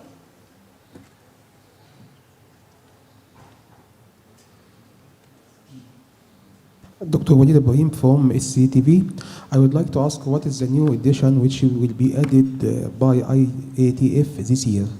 The new regulation? What is the new edition which will be added by IATF this year? Thank you. So maybe Your Excellency, Chief Obasanjo, would answer this question. What will be the addition in this year's version of the Intra-African Trade Fair? And how do you believe it will increase the trade levels and trade deals among African countries?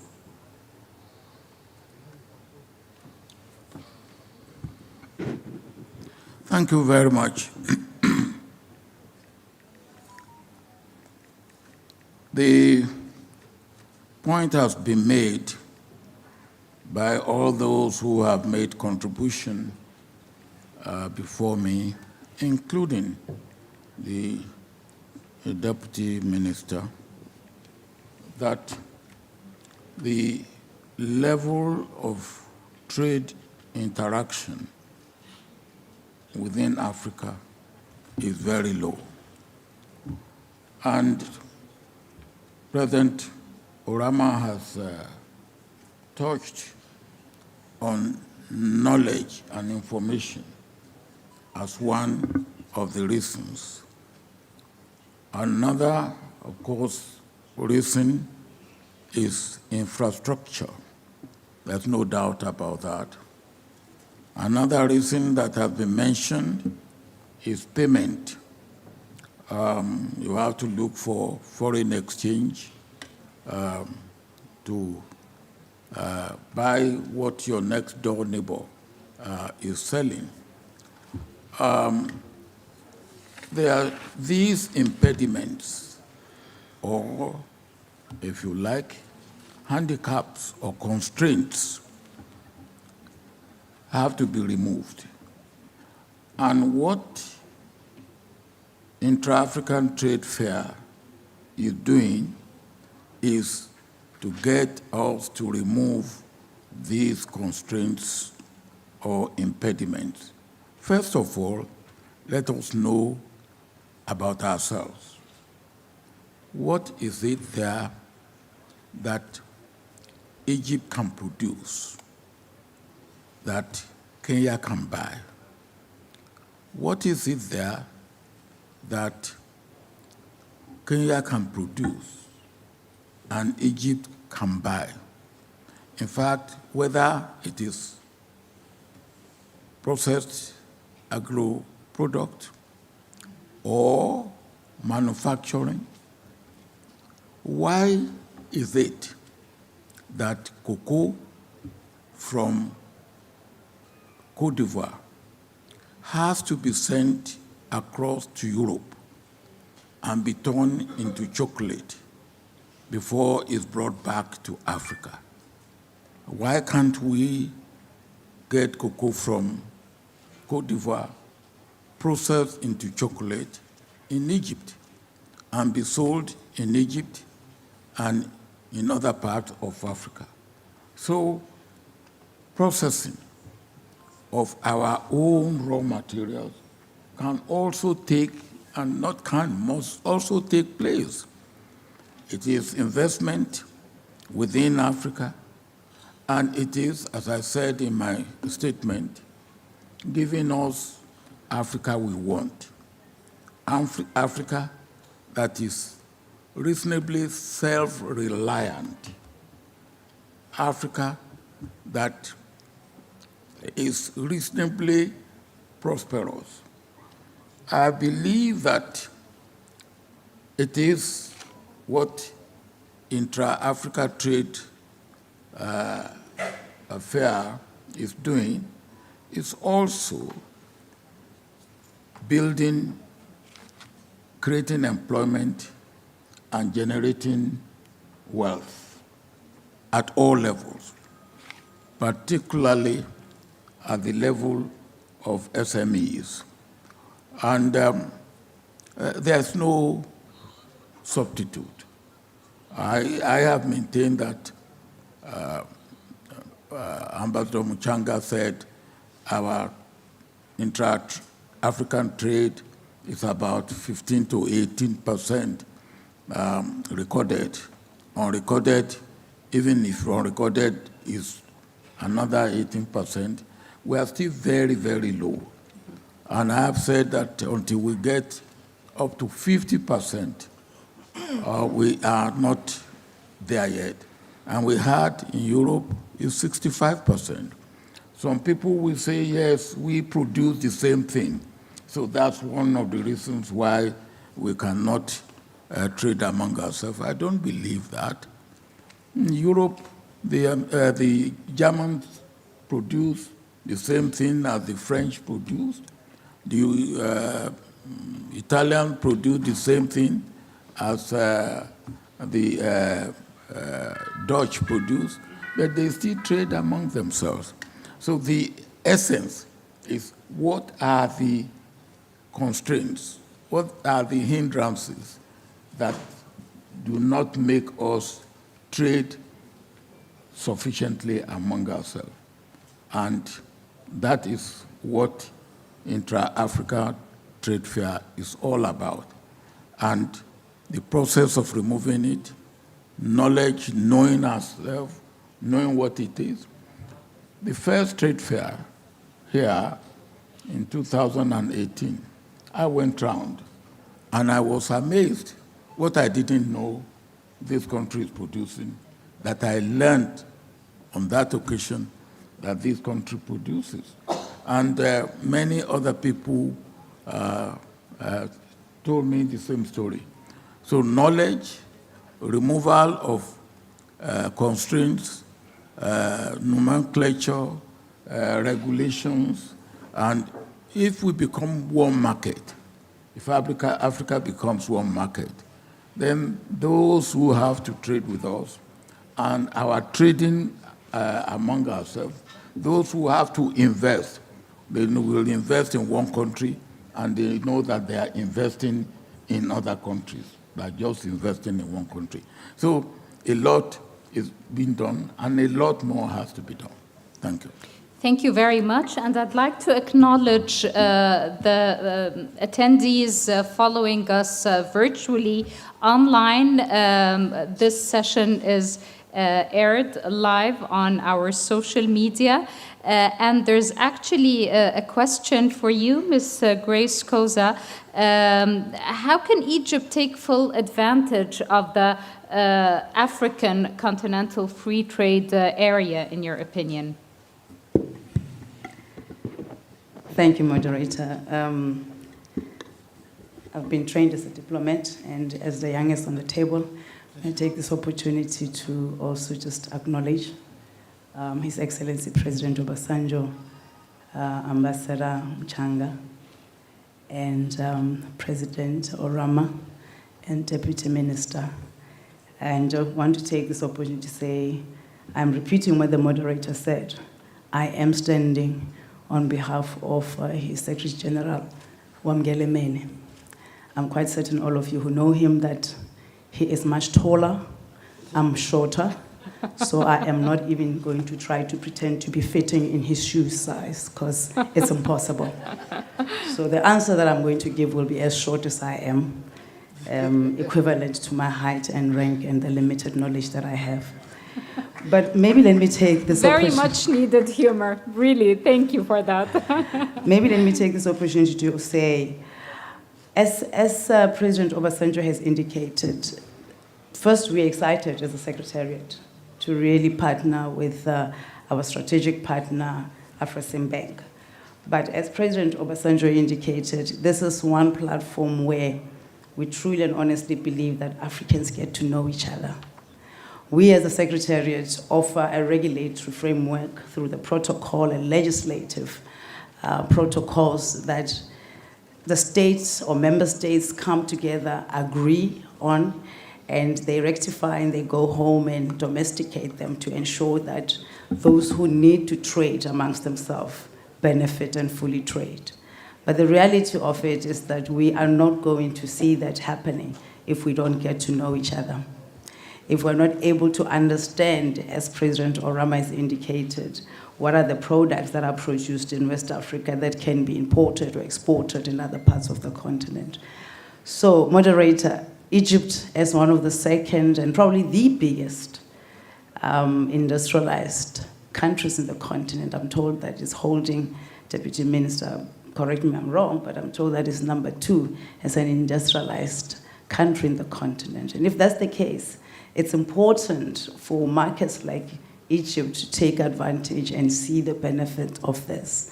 And I know, as President Obasanjo has indicated, the 2018 example taught us that it's possible, and it was done. So there are immense opportunities for this beautiful country that is producing some of the best products and produce that we in the continent are benefiting from. And I also think, having listened to the speech of the Deputy Minister earlier on, the integration of SMMEs into the mainstreaming of trade in this part of the continent, it's important. So when you have SMMEs also participating, as Deputy Minister indicated, it's a big plus, not only for Egypt, but the continent, because the big bulk of those are owned and driven by successful and impactful women. Thank you. Thank you very much. I think we have time for 2 more questions. تفضل يا فندم. كان في سؤال هنا كمان. مهندس محمد هاني صلاح خلاف في المركز الكبير. حضرتك انا بشكركم على الدعوه ديت، ودي كانت نتيجه ان اسمي مسجل لان حضرت مع حضراتكم المؤتمر الاول في القاهره.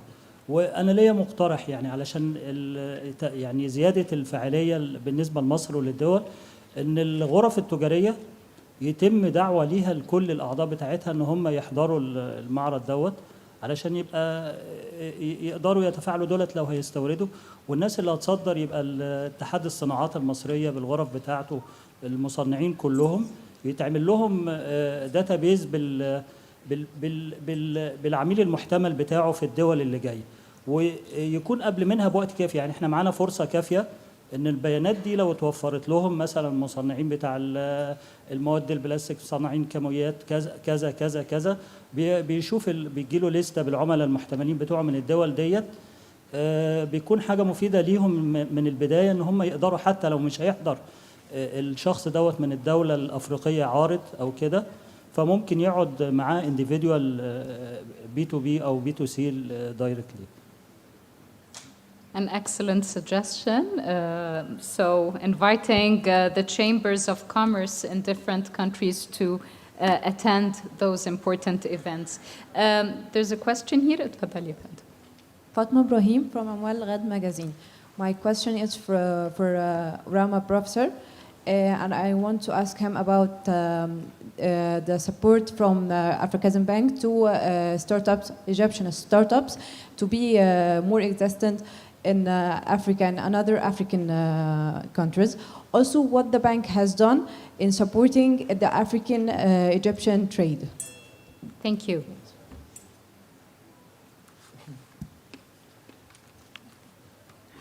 Thank you very much. We have, and it's new, by the way, we have an accelerator program that focuses on supporting, call them startups, but companies that have moved a bit from being a startup to being scale-ups. But in the context of what we are doing here in the IATF, the bank works with AE Trade Group and the African Union to run a program for youth startups during trade fairs, and that will also be done again this year. That program for youth startups takes in hundreds of youth, and they are encouraged to exhibit their ideas. Some of them are supported financially. They're exposed to investors, and so on and so forth. That also provides us an opportunity to select those that we put in our accelerator programs later. How do we support them to go and invest in other countries of Africa?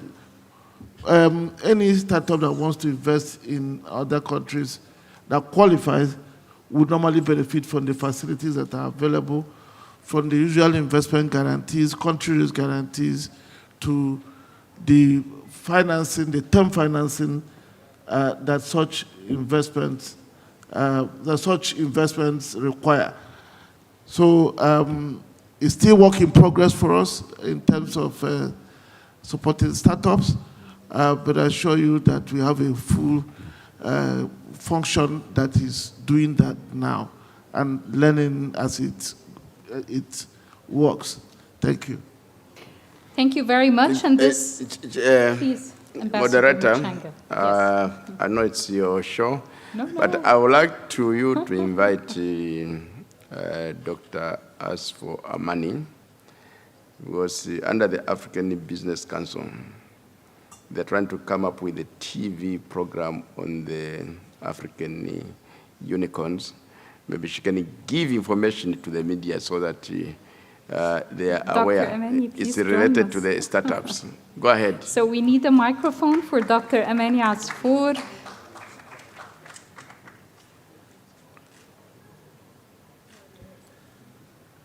So thank you very much. I'm Dr. Asfour, President for the Africa Business Council, which is established by the Heads of State Decision Summit to be the voice of the African private sector.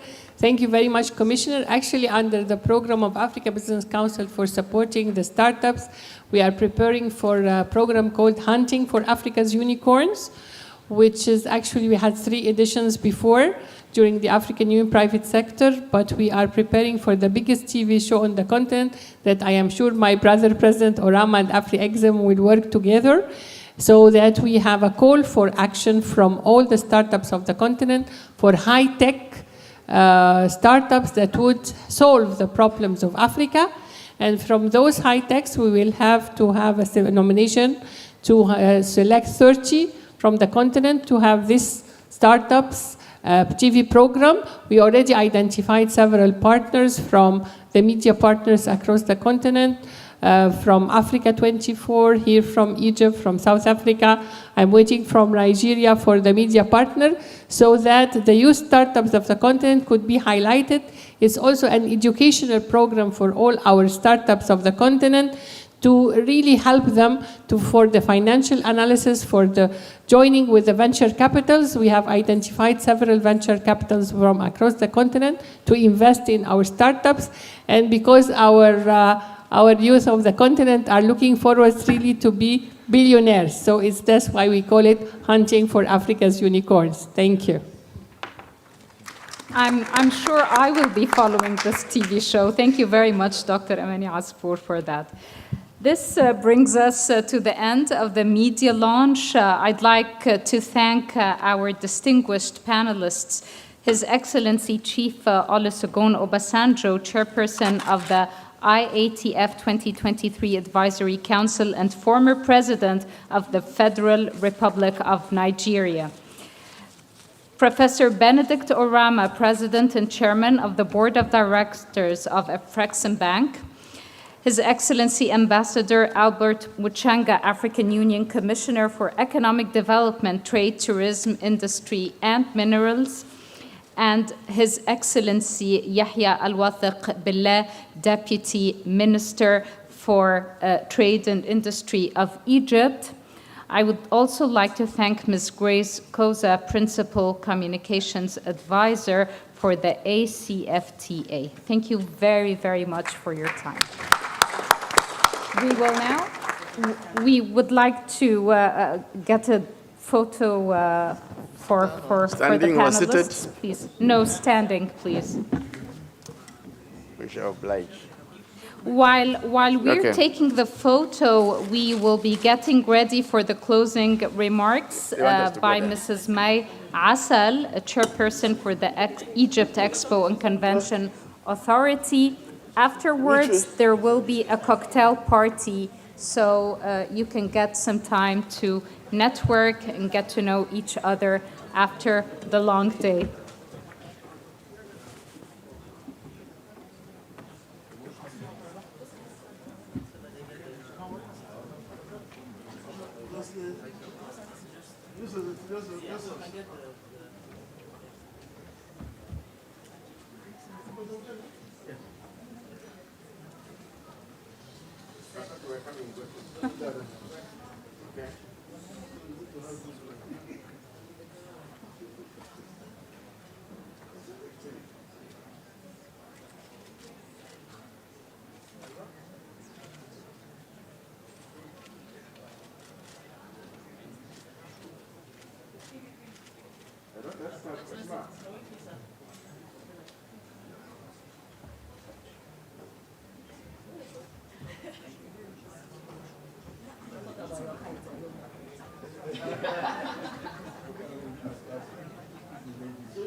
Alors,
أهلا.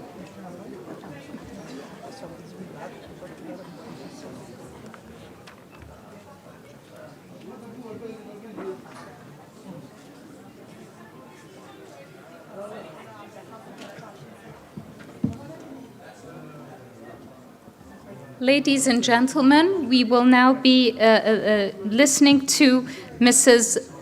May Asal. So we need one more picture?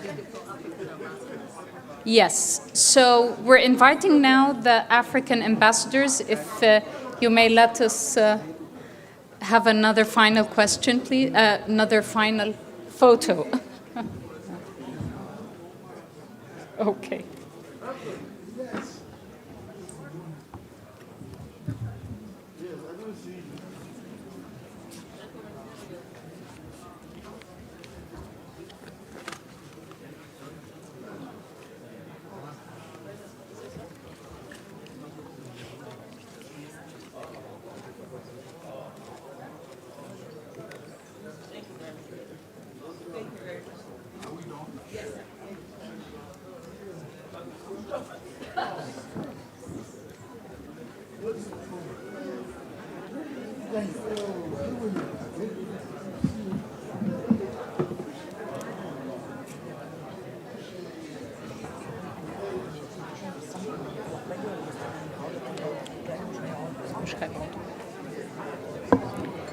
I'd like to present now Mrs. May Asal, Chairperson for Egypt Expo and Convention Authority, for her closing remarks.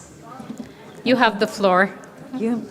Prestigious participants and partakers, I'm extremely overwhelmed to get this opportunity to address you all on this auspicious occasion.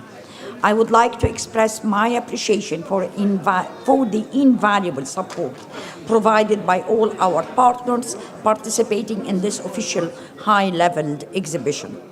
Special thanks to the African Export-Import Bank, the African Union, and the African Continental Free Trade Area.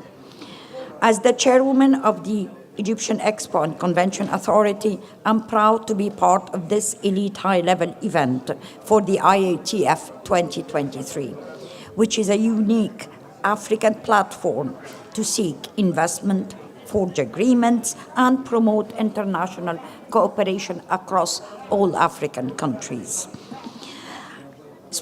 IATF is true, the only Pan-African B2B cross-sector trade fair.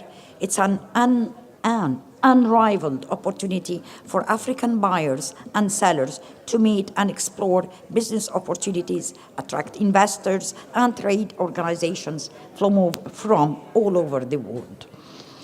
Springing from this reality, Egypt, via the Ministry of Trade and Industry, is strongly enthusiastic and keen to host this strategic African exhibition, especially at IATF 2018, the first of its kind, which took place in Cairo in December 2018. Africa is considered one of the most important markets for Egyptian exports, as Egypt is linked with a large number of African countries through free trade agreements that would allow all African countries to enjoy many advantages within the African market. Despite this, the volume of intra-regional trade between all African countries is still very small compared to the opportunities available in the continent, which we hope, and I hope, that this would flourish in the near future. Finally, I extend my sincere thanks and appreciation once again for hosting this important event, wishing all the participants success to achieve more cooperation and develop economic trade and investment relations between the countries of the continent.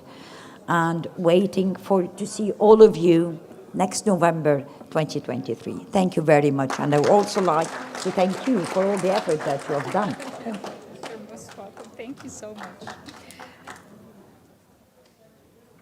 Thank you, Mrs. Asel, for the closing remarks, and we do hope to see you all in November, 9th of November till the 15th of November in Cairo, Egypt, for the third edition of the Inter-African Trade Fair.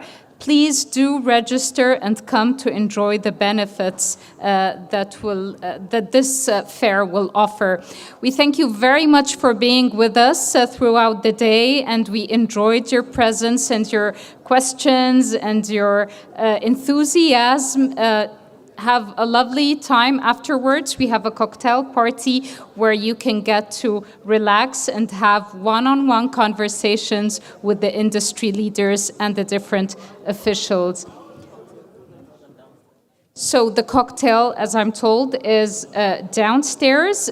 You will be assisted by the event staff. Thank you again, and it was a pleasure hosting the event tonight. Good night.